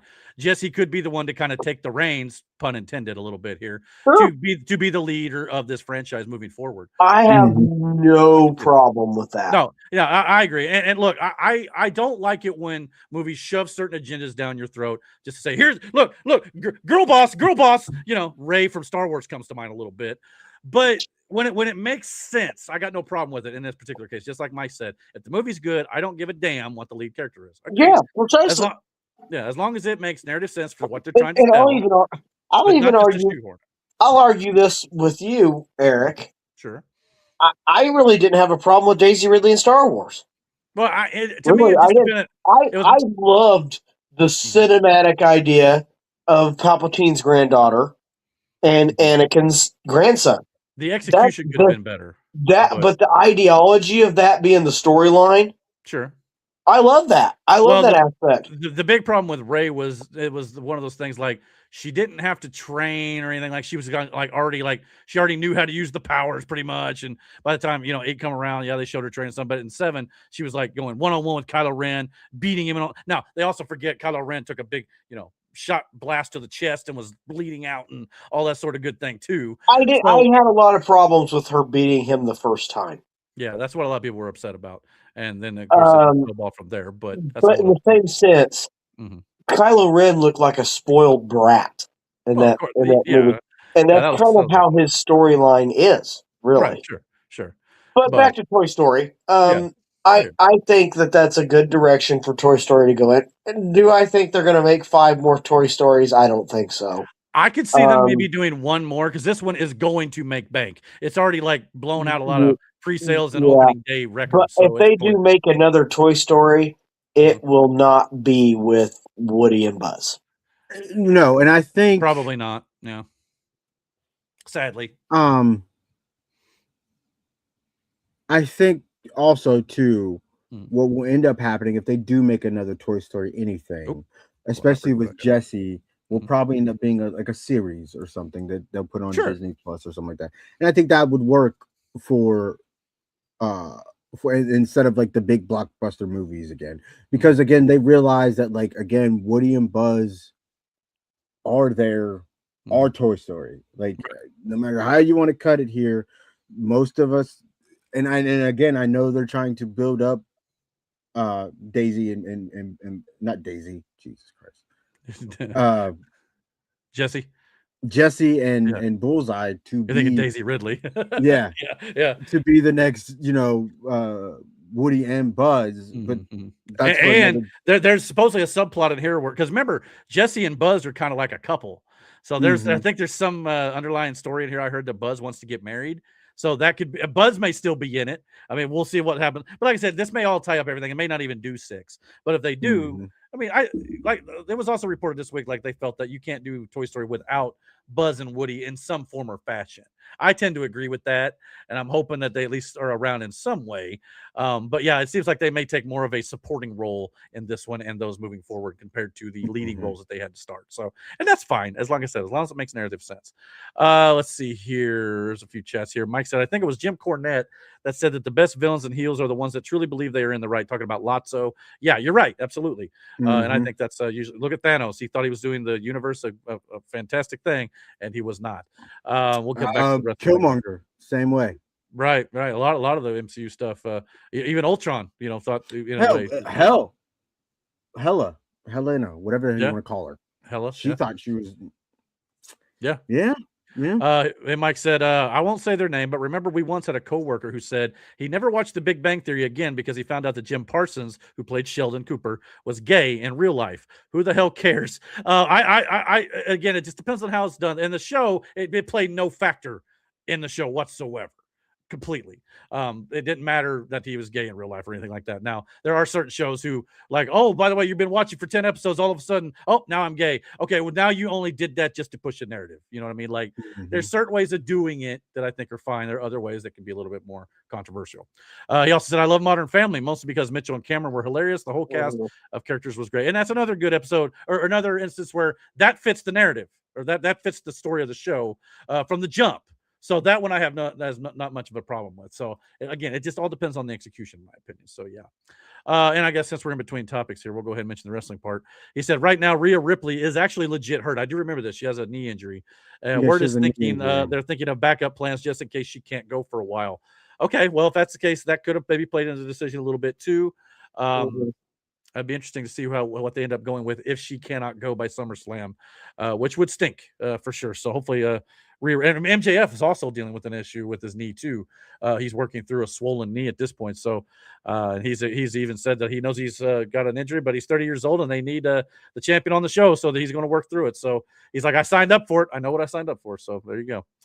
All right, well, let's move on to the next thing. Here we got the first trailer. Well, I should say second trailer. Probably the final and full-length trailer for Spider-Man Brand New Day, which shows us more of the Incredible Hulk in this. So let's check this out. It'll be coming to theaters about a month's time. We got the next installment of Spidey. So let's check it out. Here we go. What is happening to me? Did you miss me, Spidey? I'm losing my mind. Oh, hell yeah. I am totally out of control. I gotta fix whatever this is right now. Final semester MIT. Dad, who do you think is actually watching these? Maybe someone. Okay, well, bye, someone. Man, torturing yourself. What the? Dr. Banner, you found a way to suppress mutating DNA, right? If you see me with this stuff, run. Such a dork. Get rid of the bad aspects, but keep the good. How would you decide what parts of nature are good or bad? Well, sorry about that. You're not one of my students, are you? It appears we're faced with a threat we can't control. One we can't even see. You're the only one who's immune to it. You're the only one who can sense it. Okay. What do you think they're looking for? Oh, see, you stumbled across my board. I'm not one of those weirdos, I swear. He's a little weird. I'm MJ. You two don't know each other? Yo, Spider-Man, you okay? Did you get rid of that monster inside you? Think I might go see how MJ's doing. What the hell? You're not gonna get away with this. But he might. I didn't know you could get that big. Oh, sorry, but you're in danger. You just have to trust me. Fun. This whole thing can get really scary. Who the hell is that? Who the hell are you? Frank, please. I don't have anywhere else to go. by the people who love you. Just gonna let him go himself? Love you because you're you. If you're gonna do something, you better do it now. Never forget that. No matter how powerful you become. Bruh. I miss you, mate.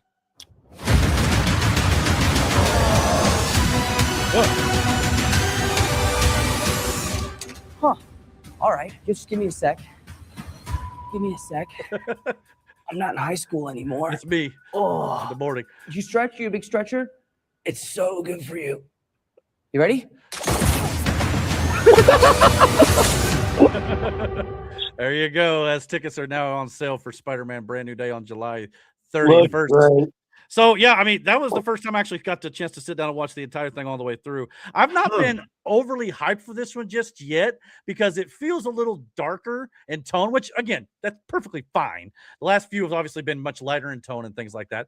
But so I welcome the change in direction a bit, especially since he's going to be a bit depressed because he's no longer with MJ and his friend Ned don't know who he is and things like that. So I'm Not fine just with that, it. nobody in this fucking world knows who he is. Exactly. I Nobody. have a funny feeling that this movie will look depressing in the trailer, but I have a funny feeling it's going to end on a high note. I've been hearing the exact opposite. Based on the title, Eric. Well, yeah, sure. Yeah, you're right. You're right. I don't know how the title's going to play into this quite yet. We still don't quite know who the antagonist, the villain, is in this movie. Like we've talked about it on the channel. My theory is Jean Grey, which a lot of the internet feels like this point. We just don't know for sure just yet. It does fit the mold. Does seem to be leaning that way, Eric, especially with the freezes in time. Well, just the jumping from mind to mind and speaking to Peter through other people's bodies. It's very telekinetic, things like that. So we'll see if that ends up being the case. But of course, we got our first full look at the new Incredible Hulk, or I guess the old Incredible Hulk, just new images of him here, going one-on-one with Spider-Man here. So this could be a fight worth watching too. Obviously, Spider-Man's got super strength himself, but the Hulk is on a whole nother level here. But that the Hulk will survive that fight. No, he'll survive, but he's got avenging. Why Mark Ruffalo's character he's not casted for anything else, Eric? Why would he? Well, neither is Tom Holland, but he's going to be in the No. So, but you got 4 or 5 of the main characters in that fight. I think they'll be fine. But yeah, since they're not in Doomsday right now, the speculation is this movie takes place during the same time as Doomsday, which explains their absence. But there's also talk, I'm not going to get into the spoilers that I've heard here, maybe potentially, but the ending of Spider-Man Brand New Day may be a bit of a sad one. So bring your tissues, as it were. I believe even Zendaya even told fans to bring their tissues, if I'm not mistaken. Yeah. So we'll see what ends up happening here. But again, it's comics. You never know. Things can always change and things like that. Said. Yeah, we'll see. It may be the end of the Hulk. Well, Tom Holland's also said that it's fun how they're using, or they're playing with the rated R nature of the Punisher character in this film. They're trying to come up with ways to kind of make it work in the PG-13 setting. And he said that one of the ways they learned is to every time that Punisher goes to swear, Spider-Man webs his mouth up every single time he tries to swear. So that's going to be a bit of a fun dynamic. It'll be fun to see what other ways they kind of tone Punisher down a little bit, I guess you could say, just to kind of fit the rating. But it could be fun depending on what him and John Bernthal do with the character. But think about it, Eric. You got the Doomsday coming up, okay? Sure. You've got Captain America.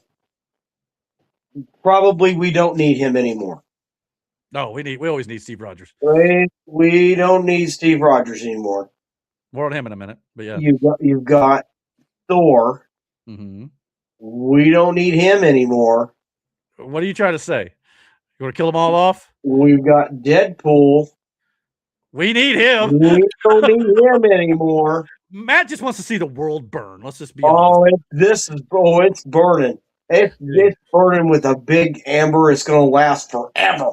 Anywho, we got our first look at, I believe, the Regal Cinema popcorn bucket. There's also many other popcorn buckets out there for this movie as well. It's just the one I thought was kind of the most cool looking, in my opinion. Yeah, I like that one. So that's kind of neat. We also got word that Spider-Man Brand New Day, since tickets went on sale a couple days ago, it has already surpassed the first 24 hours of sales of every studio film released in the United States since the last Spider-Man movie, No Way Home. So that means every movie that's come out since No Way Home has not touched No Way Home's record except for this Spider-Man movie.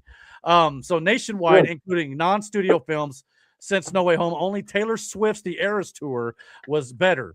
So That's bad. and that's not even considered it's more like a concert. But Spider-Man still has 16 hours left at this time to reach that point. But I think they cleared it at this point. It's already been confirmed. As crazy as it sounds, Brand New Day was already facing capacity issues in America just 8 hours after sales. So if you want to go see this opening weekend, I suggest getting your tickets ASAP, especially if you live in a big city. Because it's going to be booked solid. So yeah, it is now got the 4th biggest pre-sales of all time for any movie ever. So this movie's going to make bank. And I thought reading all the comments online that superhero fatigue was real and superheroes were on their way out. Mm-hmm. Here on the channel. No, as we said here on the channel, we're tired of bad superhero movies. We want good movies. Yep. This one of those, and fans can tell by looking at a trailer if you've put in the effort and given the passion into it. And I think this is one of those that's starting to show. Not to mention, I'm gonna start poo-pooing. On what? I don't like his mutant powers. Well, we don't know how far that's going to go. First of all, it happened. It's in the comics. It's something that happened legitimately in the comics. He goes through this whole thing. Like, that is fine. And it's also a segue to bring in fucking mutants into the Marvel universe. Mm-hmm. Like, there are mutants. Yeah. A lot of his villains, that's exactly what the fuck they are mutants. And that's exactly where we're going overall in the storyline eventually. Legitimately what Spider-Man is. Mm-hmm. Pretty much. He just got it activated by a bite. Side. Yeah. Yeah. Pretty much. So, it ties into what they're doing. Miss Marvel's already been identified as a mutant. Namor, the Submariner, has already been identified as a mutant in the MCU. So mutants are already starting to explode. And with Jean Grey coming in, the X-Men coming in, this is the storyline they're moving toward. It is the overall mutant saga going after Secret Wars. So this makes a lot of sense. Now, the fact that they had the 4th highest pre-sales of all time makes me kind of think this next rumor I'm about to talk about here is complete bullcrap, but we'll see, because the rumor states right now that Sony, who currently own the rights to Spider-Man, may be trying to sell very quietly to Marvel Studios and Disney the Spider-Man rights after the Miles Morales Spider-Verse Beyond the Spider-Verse film comes out in 1 year's time. So the rumor is that the rumor is the quiet discussions are currently underway about the future of Spider-Man and their partnership. While a renewal of the deal is expected after the current films, there are also reports suggesting that Sony is considering a potential sale of the Spider-Man IP once Beyond the Spider-Verse wraps. The thinking behind this is that Sony believes it has already maximized the value of the character and could secure a significant financial deal while still retaining some producer and distribution rights. Nothing has been confirmed yet, but a lot will depend on Brand New Day's box office, which looks to be off to a hot start. But if you really stop to think about it, everything that Sony's tried to do, from Craven to Venom to I don't know what was some of the other, Madam Web, some of these other ones that did not go well, they may be thinking, okay, we tried our hand at it, it's not working when we do it ourselves. Why don't we just give it back to Marvel and we still make money off of it? That's what it's. If this were to be true, that may be the case. And if that's the case, this could very well make sense, even though the Brand New Day may make a boatload of cash. So time will tell. But do you think this rumor's true, or do you think this is all hogwash and they'll just keep making Spider-Man stuff on their own? Its most success is clearly with the MCU. Yeah. But again, if they know that they can't do it on their own, sure. Mm-hmm. Yeah. But they do have the Miles Morales series working for them. But if that movie wraps up and that's it, and then Miles jumps to the MCU, then yeah, you know what I mean? So I can maybe see some merit to this, maybe. Yeah, and they could stand to make a little bit more cash with the distributing rights and everything else too. Yeah. I think Marvel and Disney still currently have the TV rights, if I'm not mistaken. Maybe merchandising too. But yeah, if you get distribution and producing rights, yeah, they can still make money off this and let the MCU do all the hard work. You know what I mean? And just bring in the checks. So that may be, and of course, Sony, they keep making those Spider-Man games. They'll be just fine there too. I'm sure that's not going anywhere. So that's going to build into its own universe at this point. If it isn't already, basically. But yeah, so we'll see. But put this in the grain of salt category for now. But either way, This is me, although I was a little older, but I'll keep watching them until I'm long and gone at this point. But imagine those kids who grew up with all this like we did to some degree, even though we were older. It's just kind of fun to see this, regardless of whether or not you think superhero fatigue is real or you're tired of seeing sequels all the time. Something about the Spider-Man character is always making bank. It's a legitimately outside of Batman. Well, Superman.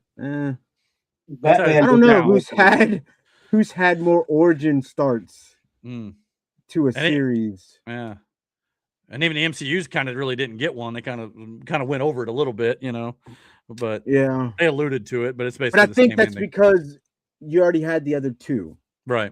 I'll give you a good superhero that made bank. What? How about Iron Man? Yeah, but you gotta understand, Matt. Iron Man was not even popular at all until the Avengers stuff and Robert Downey Jr. Yeah, exactly. Spider-Man has been around for unless you were decades. A nerd like I was who watched the old. You mean Iron like Man OG cartoons. Stuff? You mean? Yeah. Well, even 2002. There was an Iron Man cartoon. There was legitimately an Iron Man series. I don't know if it lasted very long though. About as long as the X-Men shit did in '97. Yeah, fair enough. But yeah, but just the popularity wise, it doesn't touch Spider-Man or the X-Men or Fantastic Four. Those are the OGs. Again, yeah. But Spider-Man is also a very widely popular fucking superhero. Like for sure. Again, like it's one of those. Yeah, you're right. And if you're going to compare it to an Iron Man, no, he's not. Iron Man is popular or became more popular because of the Marvel movie. Sure. Yeah. But Spider-Man again had legs long before that. So, and I know Matt's young still, but when Iron Man first came out, remember the Avengers with Captain America, Iron Man, Thor, they were considered Marvel's B team. You wore that shirt this week, so I'll bring it down to your level. Marvel's B team. The A team, Marvel had to sell off because Marvel went bankrupt. Spider-Man, Fantastic Four, X-Men, which they now have back, except for Spider-Man. But that's why the Avengers got made, because they didn't have any other characters. They had to go to their trash bag, as it were, and see what they could pull out that could be a gem. They got lucky and blessed, or whatever you want to call it, with the Avengers, and now they're A level, but they weren't for a long time. Spider-Man was always been A level. He's been the A level character. It's the same thing with DC. Your money was made in just Superman and Batman. That was it. Wonder Woman got there eventually. Yeah. Nobody cared about Wonder Woman. Nobody cared about the Lanterns. None of that shit. It was either Batman or Superman. Nobody cared about any other shit. Those were characters who were well known. Sure. Huge part of the Justice League. Sure. 100%. But it wasn't until the animated series started coming out, the actual Justice League animated series, that got characters like Green Lantern, The Flash, Aquaman, Cyborg. Hell, it wasn't until really Teen Titans did anything for Cyborg and his popularity. But again, that was on the piggyback of Robin, who was Batman, a part of Batman. But that's why I'm hopeful DC is successful, because they got so many characters they've yet to really tap in onto on the big screen. Hopefully they continue to get the opportunity to do so. But Supergirl, we'll see how it ends up doing. But yeah, go on. Sorry. I don't think it's going to be as bad as what people think it is. And I'm going to report on that in just a second. But, well, it may not make a lot of money, but I'm hearing actually some good things about it. So we'll talk about that in just a second. Mike said, my youngest, who turns 4 this Monday, loves when when he watches clips of the old Incredible Hulk show. Lou Ferrigno, those days. I got to meet Lou Ferrigno. Yeah. You what? I got to meet Lou Ferrigno. Oh yeah, I remember you saying. Yeah, that's pretty dope. He said she especially likes the final fight in this 2-part episode called The First, where he battles another Hulk. Yeah, that'd have been pretty cool back in those days, no doubt. And then he said, it just shows America loves to watch a guy shoot white sticky stuff everywhere. Talking about Spider-Man, there is there is a popcorn bucket of his hand with webbing coming out, which has got a lot of people online going, maybe that wasn't the smartest popcorn bucket to make. But regardless, anyway, he's just supposed to have organic webbing in this movie, as they showed in the trailer. So, but it's weird. Yeah, I know it's a little different. We'll see how that plays into things because now he'll remember. Oh, well, Tobey Maguire's version had organic webbing. Why is this happening to me now? So yeah, but sticking with Marvel a little bit, we'll get into the rapid fire stuff here. There's a report now out that the X-Men movie and Black Panther 3 will reportedly enter pre-production at the end of this year. So that likely means X-Men and Black Panther 3 will be the first films coming out after Secret Wars. So there's obviously rumors there that T'Challa could make a multiversal appearance or reintroduction in Secret Wars. Maybe that version comes into the MCU's version, and we'll see how that plays in with Shuri and the mantle here in the 616 universe. So we'll see how that plays down the line. And of course, all the X-Men are going to get rebooted and refreshed. Maybe sans maybe Deadpool and Wolverine, who may or may not carry forward. We'll have to wait and see. Old Man Logan and stuff. But yeah, everybody else is going to get recast top to bottom, I think, no doubt. So that'll be fun to check out. So we got a little bit of a glimpse of the future there. Also, this week marked exactly. We are now 6 months away from Avengers: Doomsday and Dune 3 hitting theaters on the same day in December. So 6 months and counting. Is gonna make no money. Don't be so sure about that, brother. Just Dune will still be just as popular. It's not only that. Not only that, it's the Christmas holiday. There's plenty of time to go see more than one movie. It'll be just fine. Don't worry about that for sure. But yeah, then of course, like I was talking about Dune, we also got this is an AI upscaled image, by the way. So there was a leak that went around on the internet for Avengers Doomsday showing basically a sequence where Dr. Doom is controlling Sentinels against the remaining heroes here, and they did the circular shot where they spun around all the heroes like in Avengers 1, and supposedly it had all these individuals in it. Now the leak scene was actually very pixelated online, so people took those scenes and upscaled it via AI, and this is supposedly what the actual shot will look like. You got Sam Wilson's Captain America on the right, a little bit that of does not look like fucking Shang-Chi, Thor, Steve Rogers. I don't know who this is supposed to be in the background.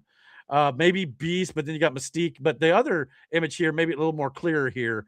We got a little Cyclops in there. Nightcrawler with what looks to be like a George Washington wig. Not sure if I'm feeling that one, but maybe that's AI doing all this upscaling here, kind of creating. It is filling in the what we got going on here. So and then you got Gambit and of course Yelena there. But yeah, so that does not look like fucking. Well, like I said, Thor, like I said, if you saw the actual scene like I did, it is so pixelated, it's hard to make out what's actually happening, but you can make out certain characters. So what I think they did in these images, they're not going to look like Chris Hemsworth. It's not going to look like Sam Wilson or some of these shots.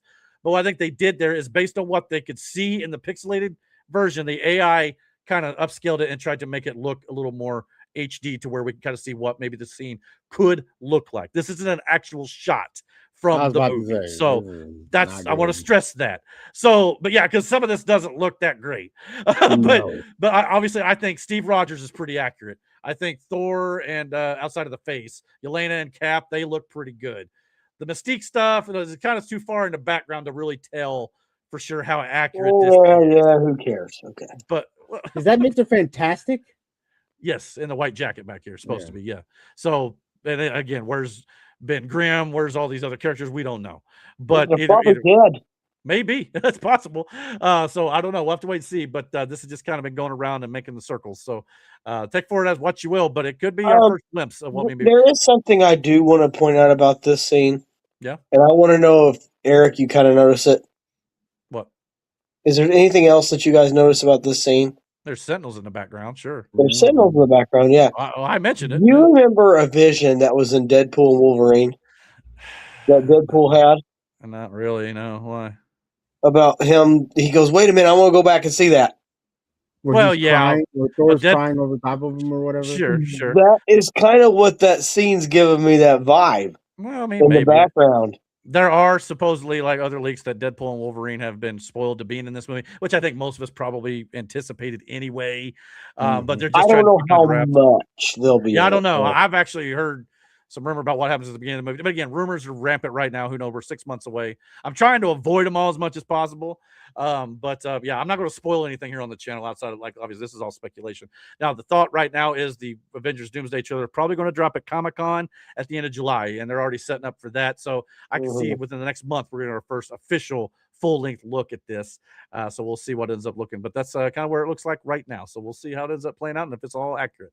On the DC side of things, Matt, here's your first logo for Batman Part 2. Looks like Batman Part 1, but they just added the Part 2 part at the bottom. So there's really nothing new there. They added the DC Studios logo, I guess, since it's under the new DC Studios banner. But either way, it looks great. Nothing wrong there. We also got a little bit of news that Aaron Paul from Breaking Bad has officially been cast in a minor role in Clayface. So we'll see how that plays out. I think this shit still seems like a horror film.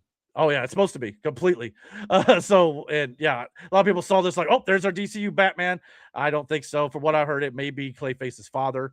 So if that's the case, that may be what we're seeing there. But I still think your DCU Batman's Robert Pattinson.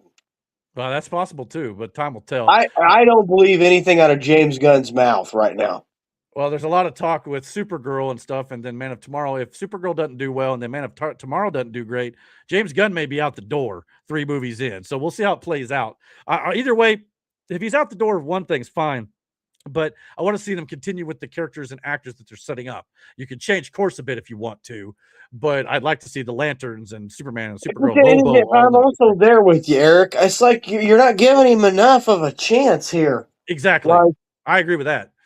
Yeah. You know, I mean, he did great with Guardians of the Galaxy. Give it a chance. Yeah, I agree. And speaking of Supergirl, speaking of giving it a chance, the early reactions for this movie have come out now a week before the release. It comes to theaters next week. And I don't like them. Well, listen, according to the early reactions for Supergirl, they're largely calling it a fun, heartfelt space adventure that effectively balances the dark themes. Craig Gillespie, the director, delivers, providing tonal shades of Mad Max and John Wick. This is not being compared to Guardians of the Galaxy as much. It's being compared to Mad Max more.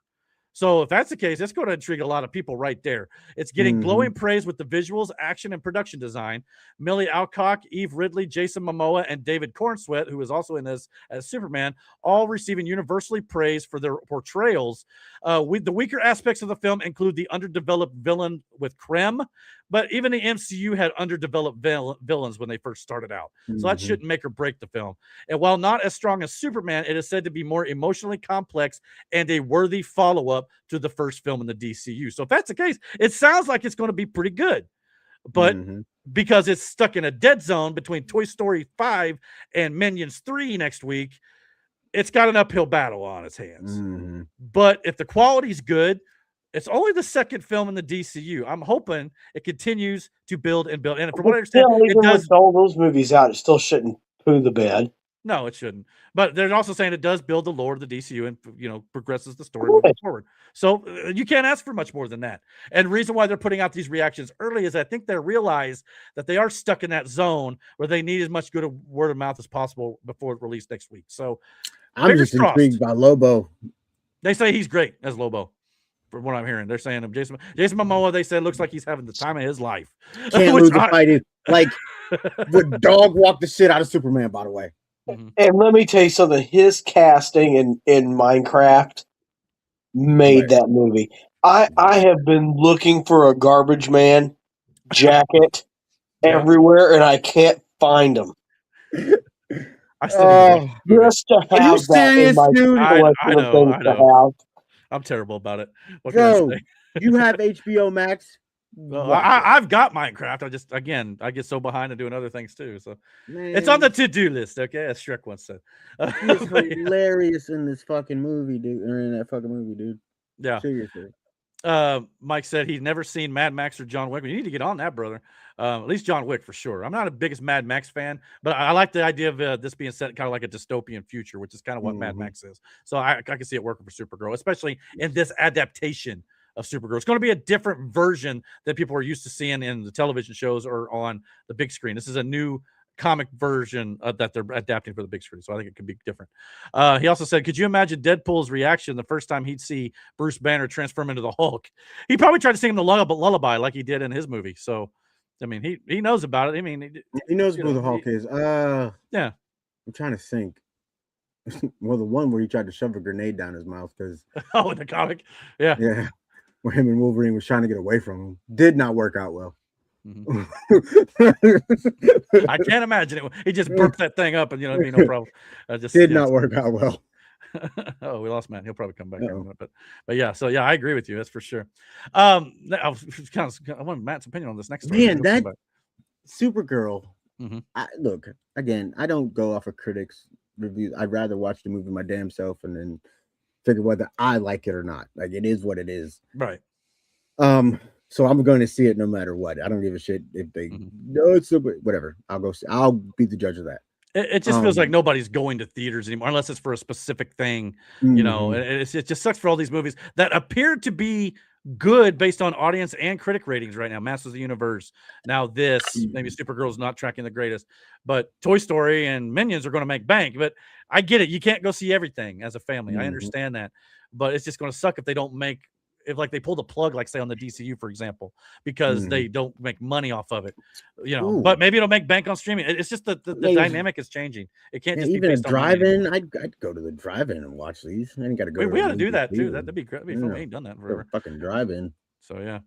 So I wanted to get Matt's opinion on the next thing here since he came back here. We now potentially have an idea of what Star Wars plan is moving forward. And he's gone again. He probably did that on purpose. But anyway, so Star Wars is reportedly, based on the report by, I believe, Cosmic Book News, stated that Star Wars since 2015 and The Force Awakens has dropped 70 to 85% of its audience. Let me repeat that. 70 to 85% of its audience may be missing since then. Let me ask you this, because you are a bigger Star Wars fan than I am, obviously. Sure.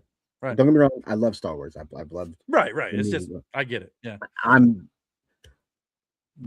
What do you think? Is it more so people, or is it? Do you think they're having a hard time bringing in a newer fan base, or is it they're having a hard time keeping their older fan base? And if that's the case, do you think it's a reason why of characters or stories, or is this something that's just not appealing? Because I got more enjoyment out of the books than I did the movies. That's a lot. I told you when I was listening to what was it, The Rule of Two? Sure. And I fucking loved it. And that's one of those books that, even though they decanonized all that stuff, which really wasn't canon to start with, don't get me wrong, it played into it. They were great, but that's why they lost a lot of hardcore old school fans, because they loved that stuff. But it was never canon to begin with, really. But you could act like it, and you could still kind of act like it was. Nothing really changed there, in my opinion. But like the Rule of Two and Plagueis and stuff, that all still kind of acts as if it were like stuff that could have happened thousands of years ago or whatever. So I got no problem with that. But yeah, they lost old school fans from that, how they treated Han, Luke, and Leia in the sequels. They lost hardcore fans with that, the old school fans. And because those movies were poorly received by a lot of fans, the new generation, like you said, the new fans, they didn't latch onto it like they did with the prequels, even with the Jar Jar Binkses and stuff.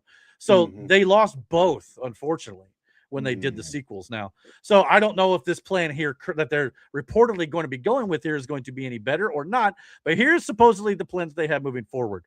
Lucasfilm plans to release 2 series and 1 film per year, with no more standalone films. So no more Solo, a Star Wars story. No more. Well, Rogue One kind of tied into A New Hope, so I wouldn't call that Solo.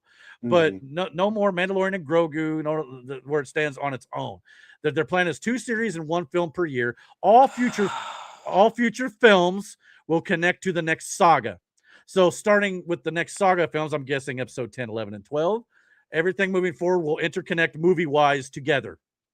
So no more Solo stuff for that. As for the television series, though, both animated and live action are going to be set in the New Republic era and will be oriented akin to like the Andor or the Mandalorian series. So they want to have that kind of level of production and visuals and all that sort of stuff in the New Republic era. The New Republic era is set between episode 6, Return of the Jedi, and The Force Awakens. So there's a 30-year gap that you can play with. And then the movies will be after the Rise of Skywalker. So there's 2 different sections there, but they would kind of all play together as well, too. The TV stuff could probably be centered around Thrawn. Hopefully you can bring back Han, Luke, and Leia in there, too, to kind of bring back maybe some of the old hardcore fans that they lost. Bring back their favorite characters going against Thrawn like it was in those novels that you said that you loved. So you could do that, kind of fill in the gap for the 30 years there.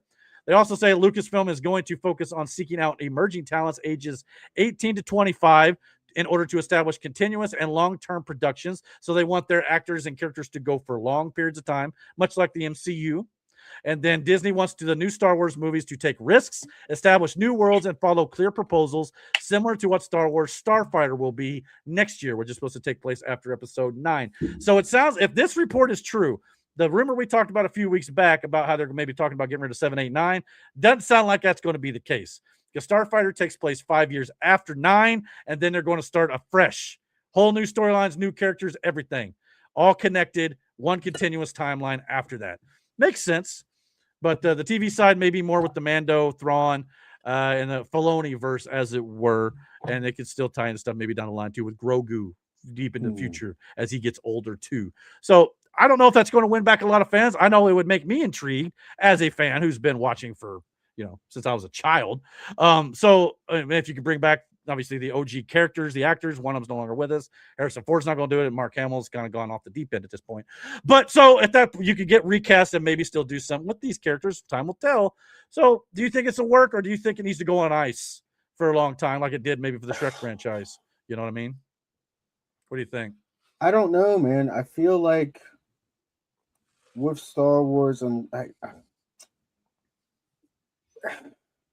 it's also one of those that it has a deep history, right? It has a deep cult following, but it also feels like we lost a plot somewhere. Yeah. Well, when Kathleen Kennedy took over, Disney kind of like had this mandate: destroy what they loved. We're going to do what we think is best. You're going to like it, or we're going to call you a bigot and a racist for not liking it. That's basically their strategy over the last 15 years. And they clearly didn't work. But I think that's obviously it's done more harm than good. So I don't know if you'll get back to where you were. I don't know if they can either. I truly don't. It's for 15 years you've been force-fed shit. Mm-hmm. Or at best mixed reviews for something that you put out. Outside of Maul was a great start to that, but it's all animated. Yeah, maybe that's the route you go with Star Wars at this point. Maybe you don't worry about live action anymore. I think your best bet is if you can stick to the tone in the storytelling. In Maul, that's the thing that Maul has had. I think that's where you get back to your prominence. And you're right. Maybe you bring back these characters. And since one of them is no longer with us, this is the best way to do so. It doesn't have to. Yeah. You know what I mean? Like, animation would be great for these characters. I've been wanting to see an animated series set during the original trilogy with these characters, the wars against the Empire, the stuff that was like in the comics, stuff like that. Why and to your point, we've got those novels, we've got those comic books. Some of them are canon. Why are we just not adapting those? Yeah. I understand that, people want to just read the novels and watch the movies and keep them separate, but you can easily adapt them into, animated. Imagine if they did an animated reshoot of the original Star Wars. They kind of did with The Force Awakens a little bit. Yeah. But I mean, like a full animated reshoot. Oh, an animated. Sure. Animated, fine, but yeah. But you could do more. You're not as limited with real actors and sure. Your visuals will be the budget would probably be fucking ridiculous. But again, if you're trying to reestablish a start or a hooking point for this franchise after your 15 years of just doing whatever the fuck, you got to start somewhere. And if leaning on, again, these three, well, let's go 4, because Vader was a huge part of that. Like, and Chewie and 3PO. Yeah. The whole spiel. And Vader, Hayden Christensen, who played him in the prequels, is going to come back in Ahsoka season 2 next spring, as well as I believe there's rumors that he's signed on for 2 more projects. So we could get a Vader film. We could get more of him and playing this godlike character, whatever you want to call it. You tell the story of what Vader and Palpatine was doing on the rise of Vader becoming who he ends up becoming. Like, that's the part of the story where he's in that little village and Palpatine Palpatine didn't want to hurt it, but Vader was like, "Fuck it, everybody dies." Yeah, in the comic. Yeah. Yeah. He's like, all I see is dead men. Yeah, you're talking like you're talking after episode 3 before. Yeah. I got you. Yeah, I mean, you adapt that like an Obi-Wan Kenobi type thing series where he's on his own, just wrecking shop. Yeah, dude. Buys. The one thing I don't want them to do is ruin Darth Vader too. That's the one character they've really not ruined. Brother, that I am so glad you introduced me to that and you told me to listen to that. Hold on. Where did they ruin Vader? He gets his ass kicked by Obi-Wan twice. Well, it's Obi-Wan. It's not like wasn't some dude at a fucking bar. Huh? And the second time he's like very handicapped, and the third time Obi-Wan's old. But so that's Obi-Wan's fault. Anyway, and the first time captain that one. And the first time was Anakin's overconfidence. So he beat himself. Yeah, Anakin's own undoing was the first ass whooping. It is what it is there. Second one, but like Obi-Wan should have killed him, but if he's the chosen one. If you tell that again, Eric, you're the one who told me to listen to that after I listened to the Rule of Two. Like, and I listened to that comic, brother. I was locked in. Like that was. Because Vader is such. I mean, oh, you're talking about that one novel with Vader. Yeah, I got you. Yeah, where him and they crash on this fucking planet or something. Yeah, I can't remember the name of it, but I know what you mean. Yeah, man, that shit. Like Vader was what he did to that fucking Jedi, dude. Yeah, that's the sort of thing. Oh. Well, and there's still a story in Ahsoka season 2 potentially next spring, where Vader or Anakin maybe even could have assumed the role of like the head Force God, potentially. But man, I got a lot of. I don't know if you can hear it.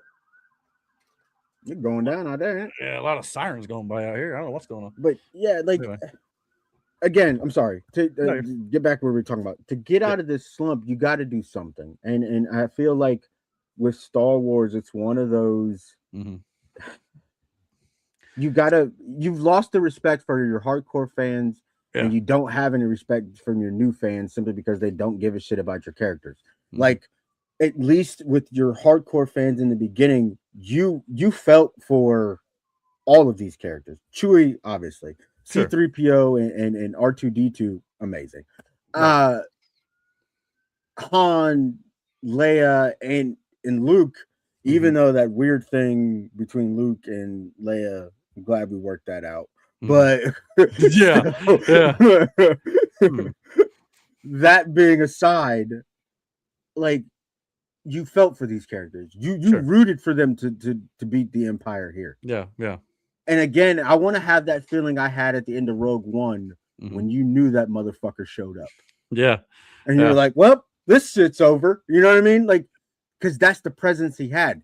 Just like in that fucking book, that's the Vader you need. Again, if you can take it was more than over.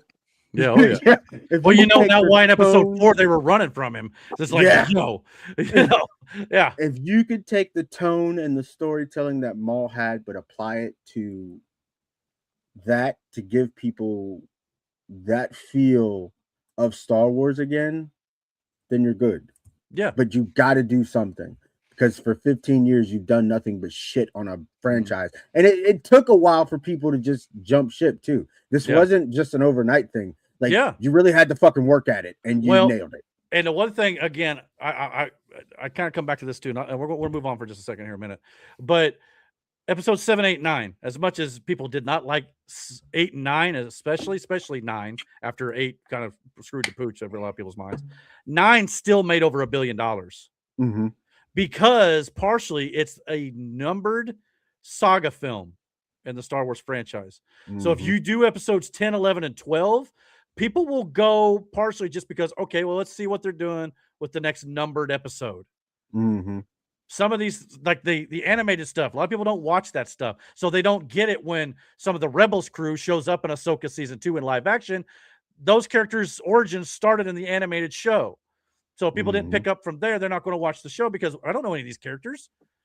So at least if you do 10, 11, and 12, introduce a bunch of characters people like this time, have a plan to where it's going by the end of episode 12, instead of making stuff up as we go along.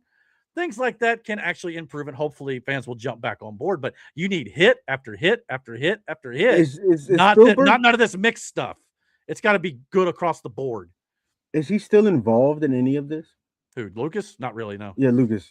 Yeah, that's simply partially because, like, yeah, he sold it to where's Disney and his Disney. vision? Yeah, well, I'm saying, like, where's his vision gone? Like, is there? Did he have all of this stuff, or now you just flying at the seat of your pants? He had story treatments for 7, 8, and 9. Disney went their own way. They said, "Nah, we remember the prequels. People didn't like them, so we're going to do our own stuff." Now a lot of people, that's bullshit in itself. Now a lot of people are like, maybe we should. Yeah, maybe we should. I get very defensive. Well, some about of that stuff, people not liking the prequel. Believe it or not, some of that stuff from 7, 8, 9, Darth Maul was supposed to be the villain. Some of the stuff they're doing in Maul now was in those treatments. So again, maybe we should go back to that. Now, don't get me wrong. I shit on the prequels simply for the memes, but there were certain things about the prequels that I did enjoy. Yeah. I liked Clone Wars to an extent. I hated Jar Jar. I don't know why. I just fucking did. It is it. what it is. But he wasn't the sole reason why I didn't like the movie. Let's get that out the way. Like, he was fucking annoying. But at the same time, like, but they listened. And 2 and 3, they put him back toward the back burner. Yeah, they didn't focus on it. So that's I what George did. He listened to criticism. I love the introduction of Mace Windu. I thought, first of all, the purple lightsaber was amazing. I was like, yo, yeah, purple lightsaber for sure. I want one. Did you hear how that kind of came about, by the way? I guess they were just like doing a great story to hear. Well, Sam Jackson was, on set, and they were like, all right, pick out a lightsaber hilt, basically. And he's like, all right, I like that one. Then I guess George was standing there. He's like, you don't have purple? And George is like, good guys have blue and green and bad guys have red. And Sam just goes, but no purple? He goes, there might be purple. You might get purple. That's the whole story. Why not, though? Yeah. Like, why not? You know what I mean? Like, sure. Hell. Yeah. I also love General Grievous. I thought he was fucking amazing. Like, underutilized. Have you ever heard his whole story? Like, General Grievous? Yeah, I think so. This motherfucker is a menace, by the way. Yeah. Especially the 2D animated thing. He is. Yeah. He ain't no joke. You know what I'm saying? They kind of made him a little bit more of a doofus in the Clone which Wars is fucking stupid, but like it's still tactical though. So General Grievous is a bad motherfucker, like legit. Yeah. Also, that fight between Yoda and Dooku. My God, my mom saw that when it first came out in theaters. She goes, "It's a freaking Muppet!" Like she not the biggest sci-fi fan in the world, but we laughed about. But I don't understand. It's a freaking Muppet, dude. I'm going to give you guys my reaction to that, because when I was a kid, and when that lightsaber came out of Yoda's pants pocket or wherever he was hiding at, I looked at my dad and I said, "Shit's about to get real." You didn't say that at 6. You said shit. Yeah, me and my dad both smiled watching that movie because we knew that was going to be a hell of a fight. Brother, he underrated, went like by the this. way. He went like this. He moved his little coat to the side and put his hand out. And that fucking saber went to his hand. I was like, well, yeah, business. In the words of J.R., business about to pick up. And he got the flipping and the awesome fucking fight. Like, yeah. And who knew he'd bounce around like a frog? I mean, that makes sense. You know? Count Dooku, also a great fucking Christopher. I enjoyed Count Dooku. Now again, I say that and there were things about this, the prequels that I did enjoy, but like again, there was things that annoyed me. But at the same time, like if we could have, it's like his vision, everything he had planned died after that, and then they just went their own fucking way.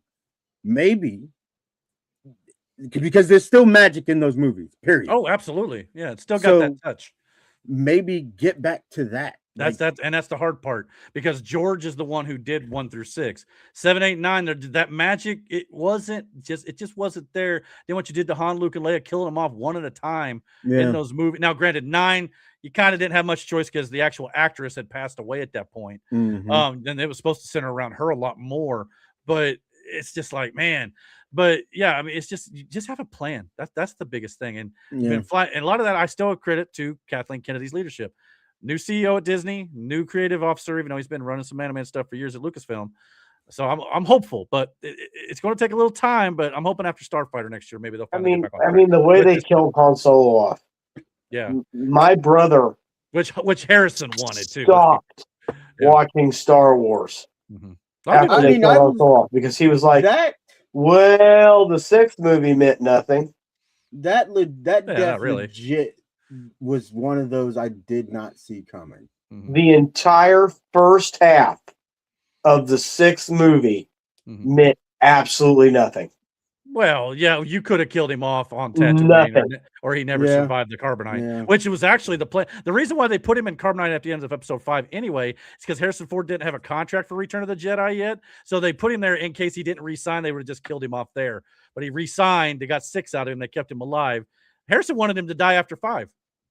So he got what he wanted eventually, 20-some plus years later. But so, yeah.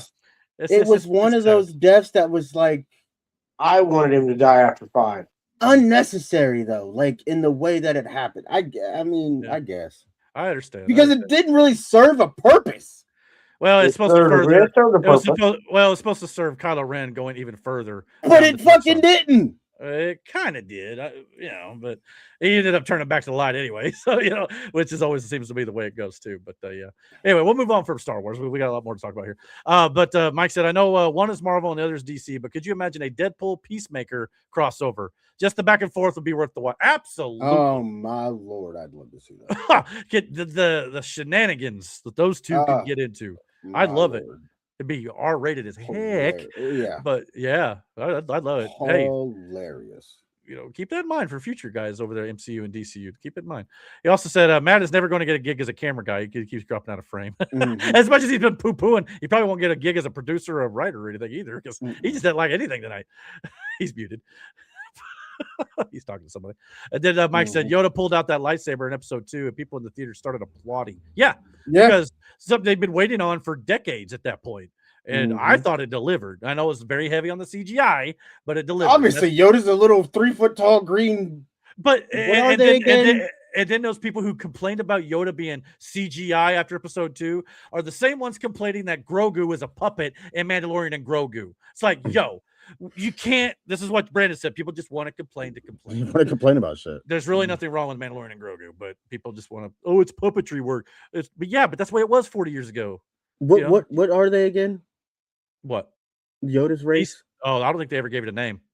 Really? Believe it or not, it's the one that does not have a name. Yeah, I'm pretty sure of that. I can Google it real fast, I guess. Just kind of come on now. What is Yoda species called? The name, homeworld, and origins of Yoda species remain unknown. All this time, it's never been revealed.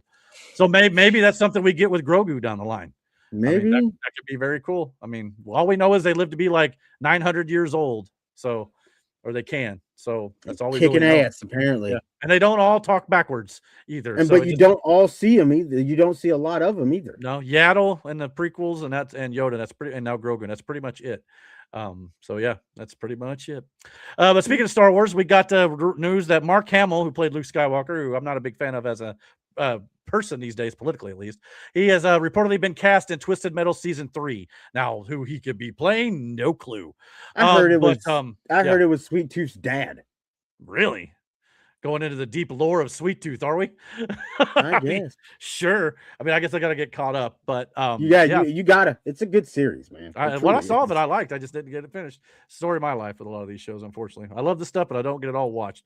But yeah, so there you go. We also got the casting of Anya Taylor-Joy, who played Furiosa in the Mad Max spinoff, by the way, which I heard was also another good movie that didn't make any money. She's been cast in The Lord of the Rings: The Hunt for Gollum. She will be playing a Sindar elf of the woodland realm named Serene or Seren. I think it's Serene. But either way, so there's a picture of what the concept could look like there. And here's yet another one. So I'm looking forward to this movie coming out about a year. Actually, it comes at the same time about Secret Wars, 2028 in December, 2027, sorry, in December, I believe. So yeah, a lot to look forward to there. We also got reports of there's a Grinch sequel potentially in the works with Jim Carrey returning, and as well as Ron Howard directing, who did the first film. I don't know if we need this. Do you think we need this at all? Jim Carrey has been very vocal about not liking being in the suit in the first film anyway, but nowadays you could probably do it all via CGI. So that's probably the only way he'd come back, even after he said he was going to retire after during the Sonic films. Now he's coming back for number 4. So I don't know what's happening here, but yeah, I mean, because you're not gonna be able to tell the classic Grinch story again. You got to come up with something new.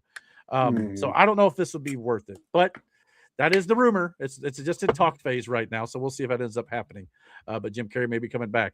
And one of my favorite stories this week, Mike Myers came back as Dr. Evil in a new Verizon commercial. You may have seen it floating around online or on television here, where he was kind of promote his evil plan to start his own cell phone service to kind of undercut the big companies out there. And of course, you got some of the original cast from Austin Powers, including Seth Green, Mindy Sterling, and Rob Lowe coming back to play their characters in the commercial alongside Mike Myers as Dr. Evil.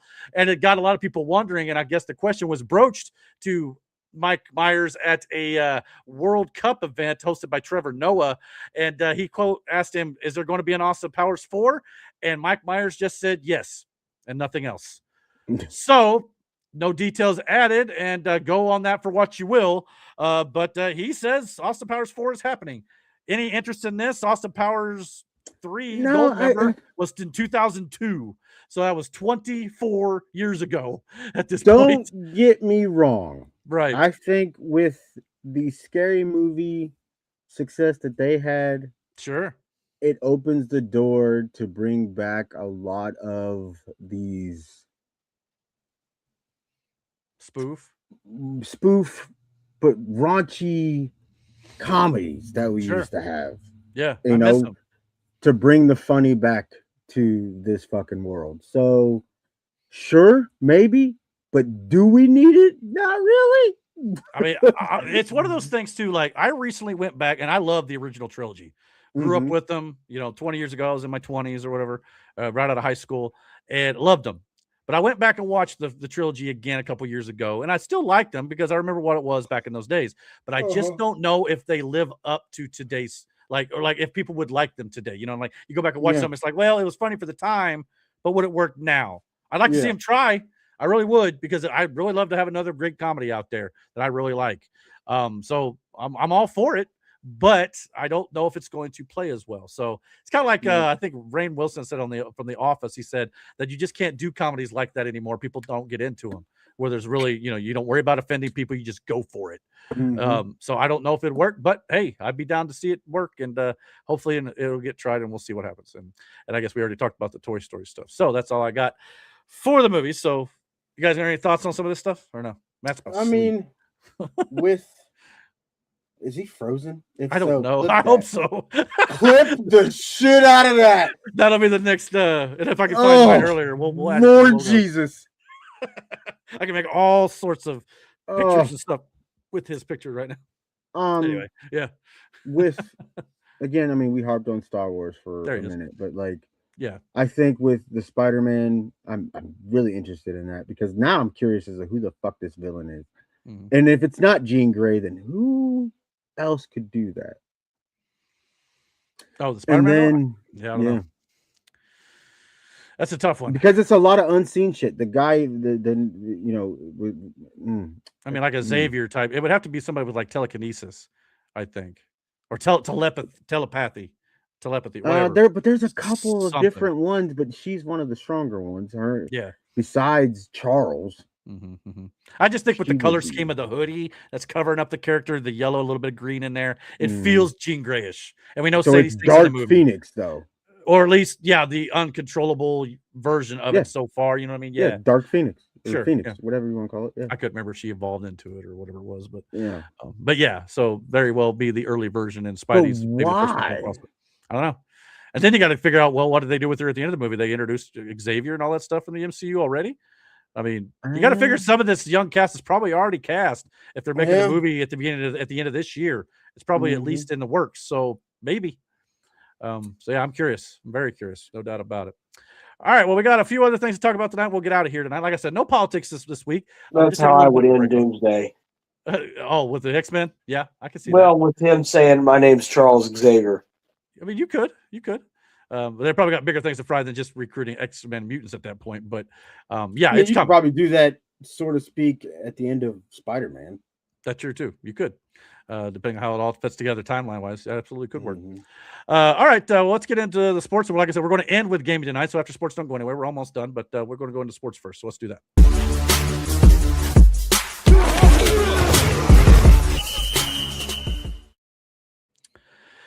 All right, the world of sports. Just a couple things I wanted to touch on tonight, but I'd be remiss if we did not mention the fact that, of course, we got two new world champions here in the United States. I guess you could say the Carolina Hurricanes, the Carolina Canes, broke a 20-year drought in the NHL, winning the Stanley Cup.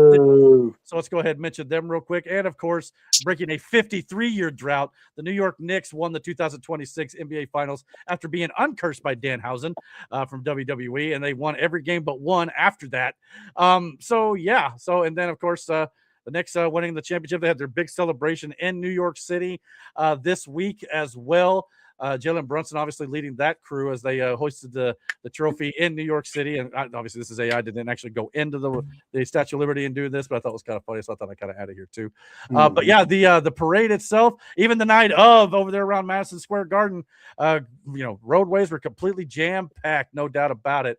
New York has been waiting a long, long time for this. And so I'm very happy for them. And even the parade drew 2 million people in attendance during this thing. So good luck getting traffic in downtown New York City on a normal day. Also a fucking nightmare.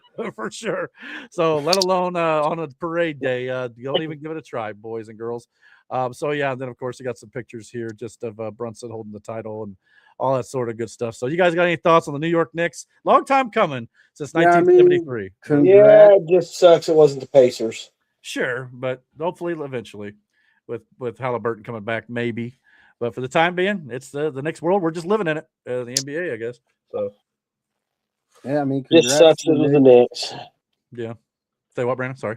Said congrats to the Knicks. I mean, yeah, man, it's a hard-fought battle. I'm not. They were going to do it, and they did. Sure.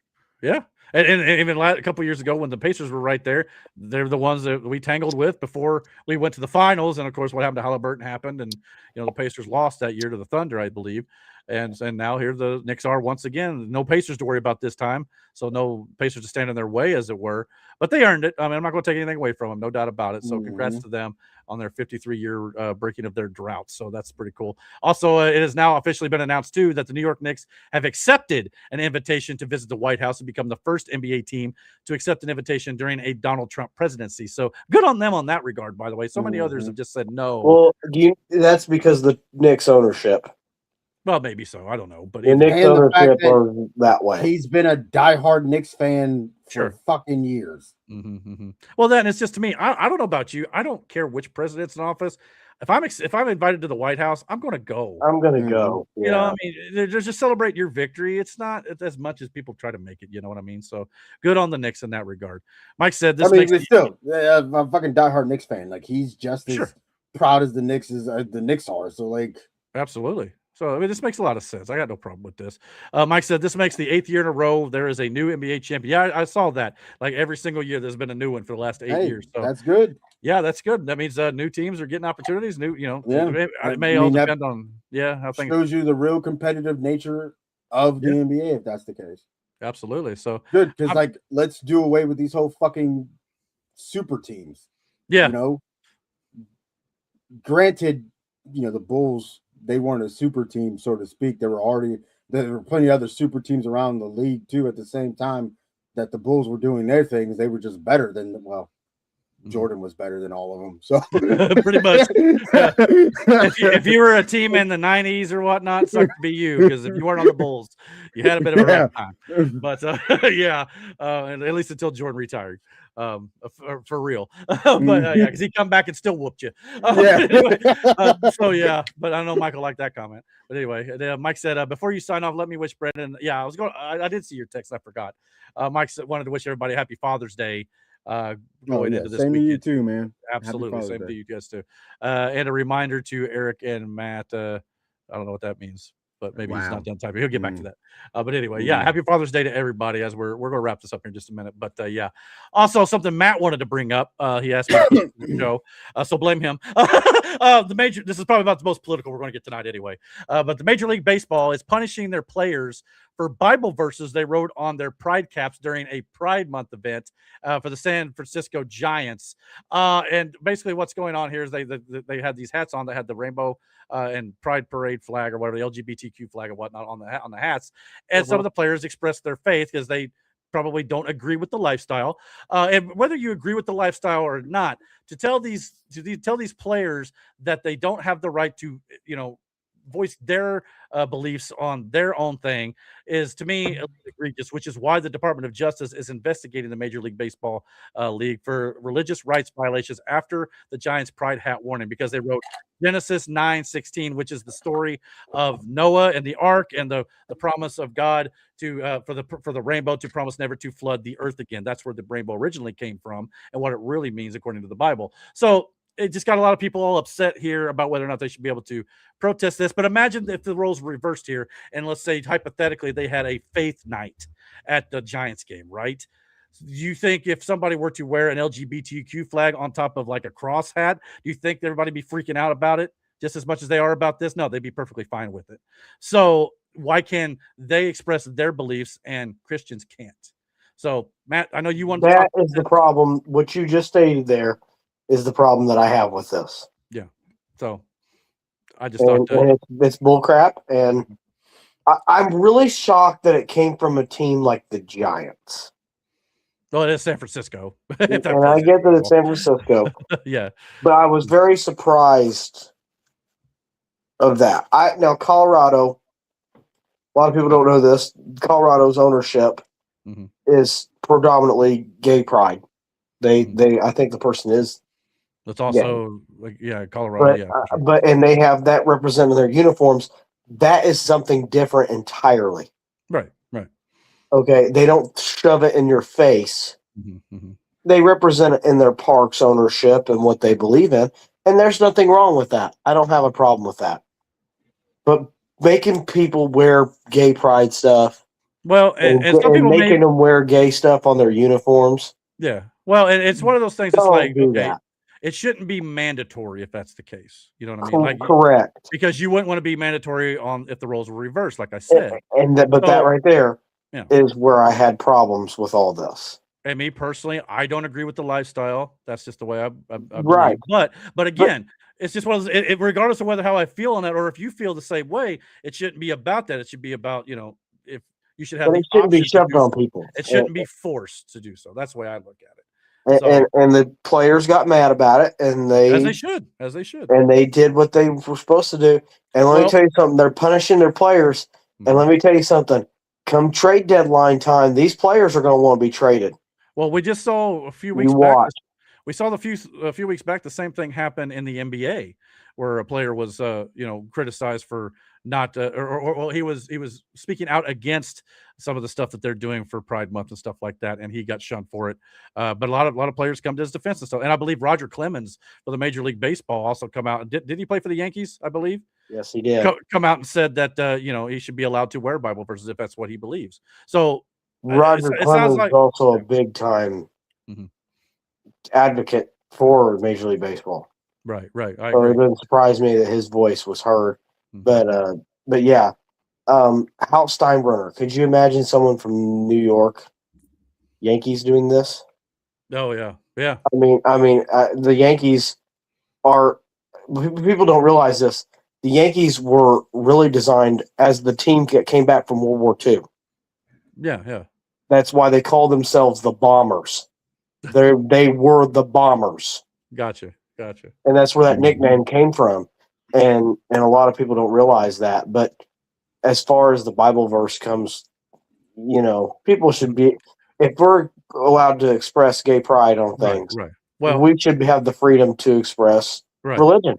Well, it's like I've always said about like in schools. Everybody wants to say, well, keep God out of the schools. It's too controversial. Some people don't believe, but then you start pushing this other stuff. If it's okay for one, it should be okay for all, or nobody gets to play. You know what I'm saying? Exactly. Either you don't push the LGBTQ stuff or you allow both in your school. Same here. So I think that's just fair. But it always seems like one side gets left out in the cold, as it were. And I also want to point out this is not a political statement.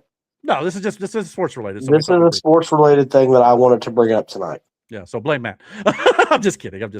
But Mike made a good point. He said, I'm not against the pride stuff, but no one should be forced to wear the uniforms if it's against their beliefs. You shouldn't force one way of life, then hold down another. Exactly what I just said. That's exactly what I'm saying, Mike. Right. So, like I said, I don't believe in it. I don't agree with it. But it's just one of those things. I'm not going to force anything on you if you don't force anything on me. That's kind of the way it's supposed to be, I think. So again, and last thing I want to mention here in sports, the United States is advanced in the World Cup. They're making some noise, I guess, as it were, as they defeated Australia 2-0, and they secured a spot in the round of 32, I guess. So have you guys been watching Norway? No, I don't watch. Brother, I have not watched a single soccer ball. Norway. This is what Norway did. Norway's fans were going up the escalator to the stadium, rowing like Vikings. Oh, really? They were going row. Yeah. Well, the only reason I bring, and then the one guy gets to the top of the stairs and he gets up and goes, "All right, boys, we're here." Yeah, that's pretty cool though. The only reason I bring up, like I said, I'm not a big soccer fan. Doesn't sound like Brandon is either. We watch American football in the United States. But that's just me. I'm sure I know there's a lot of people who do. I can't watch a game that long and then they only score a goal. But I do respect. It's the same thing with hockey. Sure. I do respect don't worry, Mike. We'll get to your chat. I'm just saving it. But he's texting me about it. But anywho, the only reason I do respect the World Cup though, because or soccer in general, because the amount of cardiovascular fitness you have to have to not rest and be up and down this field constantly, that does earn a lot of respect for me. But the reason I mostly bring up the World Cup stuff, because like I said, we're not big soccer fans, or at least me, is because it's the first time since the inaugural World Cup in 1930 that the United States have won back-to-back World Cup games. This doesn't happen often. So good on the United States. Hopefully they can go far in the World Cup here, but hey, they're doing better than most teams have done in that long history. So you got to give them credit. World Cup's hard to get to. For sure. Because you got Germany, you got Britain. Yeah. There's some powerhouses there in soccer. A lot of people don't forget about Mexico and Brazil. Yeah. Which soccer is really big there now. So now it always has been. More so now. We act like it's nothing because we're in America, but the rest of the world, the sport is soccer for the most part. We look at it as a strange sport because we watch American football. That is their football. It's different for us. So all due respect to all the soccer fans out there, no doubt about it. But it's just not my thing personally. But congrats to the USA though. I'm not going to mention names, but there's a certain coworker of ours that is of Venezuelan descent, and I have been very vocal on bad mouthing Venezuela in the World Cup. And every time I mention it to him, he just kind of smiles at me because he's not gonna give it back to me. But I'm like, I'm trying to get him to bring it back to me, but he won't do it. Oh yeah. I mean, just like Carlton, he talks about football a lot. Oh yeah, he's a huge football. I can't remember the name of the damn team, and I feel bad because I can't remember the name of the team. But like, they as I guess fevered as fans as we are of American football, that's what the majority of the world is with. Yeah, I mean, they're starting to get introduced to American football with the NFL going international, but even so, and I'm sure a lot of people do love it. But yeah, soccer is the world sport, as it were, you know. But yeah, so good on the. I just thought I'd mention it because USA doesn't get that much praise for it usually. So hopefully, good vibes their way. Let's hope it goes out well. And Mike said, to quote, I think we said Mike Ditka, if God wanted us to play soccer, he wouldn't have gave us arms. Wow. I mean, football is like you rarely kick it. Did say that. That was wild. Yeah, it's funny that we call it. Yeah, we call it football when you barely kick that bitch. But yeah, just to kick off and field goals. That's about it. Yeah, soccer is actually called football, and predominantly that's what they use. Aside from the goalie, it should be called like Jericho used to say, arm ball. Sorry. Yeah. Anyway, moving on. All right, we're done with sports today here. We got one more thing to talk about, then we're going to get out of here tonight. So let's move over into the gaming section. Here we go.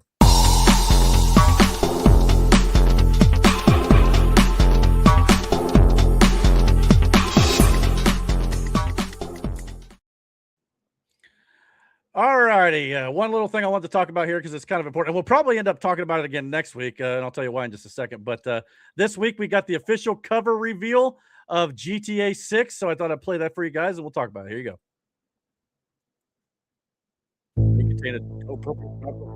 Do you think?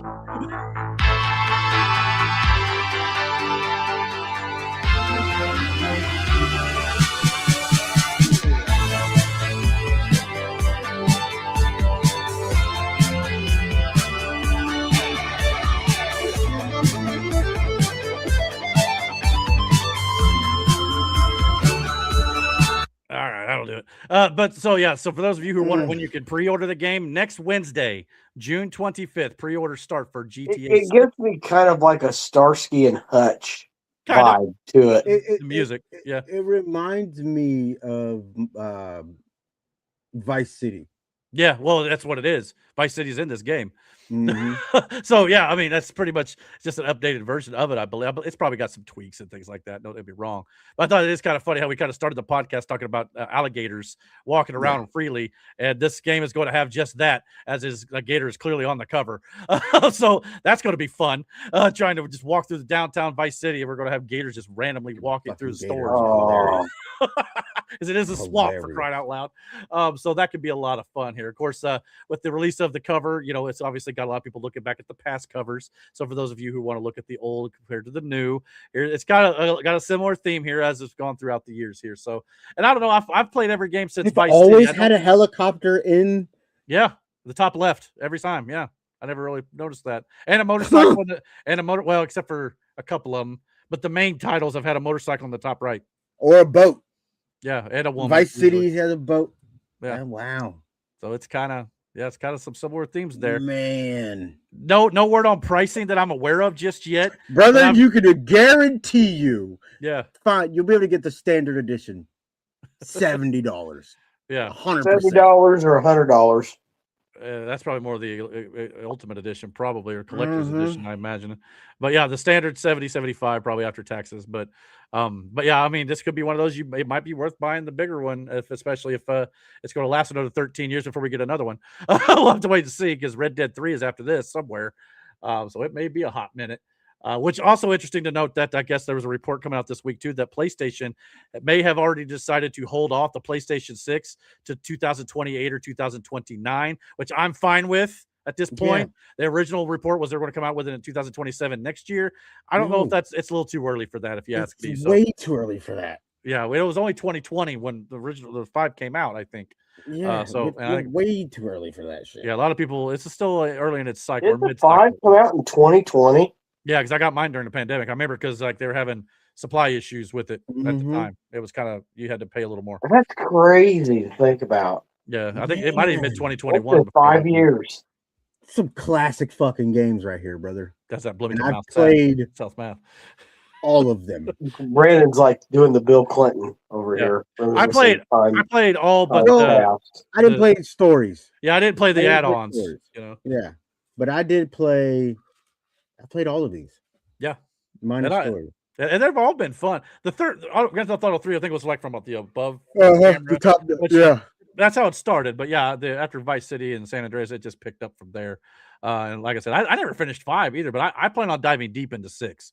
I really do. I'm That was a great story. 5 is a great story. And hey, I ought to play some of that too before 6 comes. I got some time. May not be able to complete everything, but I like to complete the story for sure. So yeah, but then of course that's inspired a lot of knockoff covers. Obviously, the White House put out their own version of it, which I thought was pretty creative. That's funny. That's pretty cool. And of course, like there was even one that put out the Bloodline version, which I thought was even cooler. Cooler. That's amazing. I was like, man, where are these games at? You know what I mean? Like I can have some fun with these too. So they could put that on a poster. Yeah, that is amazing. I'd put that on my wall. I mean, that's pretty dope. I'm not gonna lie to you. So yeah, it's definitely looks like it'd be a lot of fun. Then Mike said, Eric, are you excited for all the new hookers? You can do all sorts of stuff with them. Maybe not in that order. And there are other things to do in these games, Mike, besides that, just so you know. but there are not other things in that game that you will be doing. That's not true. So not true at all. We used Brandon's scanner. We saw the truth. Yeah. Matt, we did see the truth. Like, don't pretend. Okay, nothing's private, huh? The least of my concerns when I turn that scanner on. Man, let's not pretend. Let's not pretend, Matt. But we also got our first actual photo of Vice City at night from the Bay Area. God, and this is just one small location on the map. So looks like there's a cruise liner there, obviously a Ferris wheel, bunch of shipping docks and things like that. So yeah, this is just one tiny location. So much chaos in this city. Oh yeah, and this is just not even the tip of the iceberg. I wish I had a picture of the full map. I don't know if they fully released the official map or not yet. A lot of speculation, but I bet you a lot comes out next week. I mean, like I said, we'll probably talk about this again next week for a short period, because if they're going on pre-sale next week or pre-order, we'll probably get a longer trailer, I imagine. So we'll probably get our first big official look at it. We had one trailer before about a year ago, but yeah. Everyone that I have spoken to that plays games, even on a casual level, when I tell you that the majority of them, not the majority, everyone that I've spoken to is like, yo, this game, when it releases, chalk up the weekend. Oh, yeah. Yeah. What's sad is I believe it comes out like Thanksgiving week. Oh, I think. What is it? Nope, the weekend before. Yeah, that weekend we're down. So much for spending time with the family. Oh, no. No, it's the week before. So you'll get one weekend before Thanksgiving. So yeah, we down that weekend. I promise you. Yeah. Yeah. Well, yeah. It's on like Donkey Kong. No podcast that weekend. Well, maybe not. You might be right. That's the way it's all, but you're right. We are taking the podcast off. Either that, or if we get the video games, we may do like a live gaming stream or something. We'll see. We'll figure something out hopefully between now and then. But yeah, the online, when they unlock the online for this, it is going to be chaos. Yeah, that's the thing too. Opening weekend, I don't know how much of that we'd be able to do. Or are you talking just about online gaming? I mean, like once, because like I know you had to hit you had to hit a certain part in the story before you were able to access the online? I don't remember. I can't remember. If that's the case, we may not be able to do an opening weekend, but we'll still be playing it for sure. Oh, I'm still gonna be playing it. Like, oh yeah, no doubt. And I don't know if I'm going to pre-order it this next week, but we'll be pre-ordering it soon for sure. Yeah, it'll give me a chance to kind of look it over and see what additions I want and all that sort of stuff. So yeah, can't wait for that. That's only 5 months away, guys. 5 months. So. And then Doomsday's coming out, Jumanji's coming out, all that stuff in December, Harry Potter TV show. There's gonna be a lot of stuff to talk about at the end of the year. No doubt about that. Well, before we get out of here, Mike wanted me to get back to this one, but I want to save it toward the end because it'll kind of wrap up the show. He said, you don't have to be a dad to be a father figure in a child's life. Many great men were like father figures to me growing up. I'm honored to have you guys in my kids' lives, especially you, Matt. You make my girls feel tall. So that's crazy. That's crazy. That's crazy. Be good. Be nice to Matt. He's going through it. It's crazy. He said, I see you guys doing an all-night gaming session looking like the boys from South Park in that one episode. Oh, yeah, where we're like this, and we're like, Mom, Cheetos. Oh, Mom, we need Cheetos. The Make Love Not Warcraft. Yeah, Warcraft. Yeah, that was what it was. Funny episode. I like that one. Yeah. Mom, bathroom. Yeah, bathroom, Mom. Speaking of which, I got to go to the bathroom, so we're going to end the show. But guys, we thank you guys so much for checking us out. Like I said, no news in politics right now. We're going to go take a little bit of step back for it. So we're going to end the show here. But thank you guys so much for watching. If you're finding this for the first time, please click the like, click subscribe. Don't forget to comment below. Let us know what you guys thought about all the stuff we talked about here as well. Follow us on our X accounts that you can see at the bottom of your screen and in the description box below. And if you're not watching us on Rumble, follow us over there too, where we usually go and do After Dark. We do go our full stream over there on Rumble. So you still follow us over there so you get the entire show top to bottom, as Mike says his goodbyes too. Happy Father's Day. Good night and God bless, guys. We will see you guys here again next week, I think, for episode number 96. Is that cool? Yep. All right, so we'll be back here next week for another fun-filled episode. Hope you guys will join us there. And until then, guys, thank you so much for watching, and we'll talk to you later. God bless you guys. See you soon. Good night. Later. Welcome to the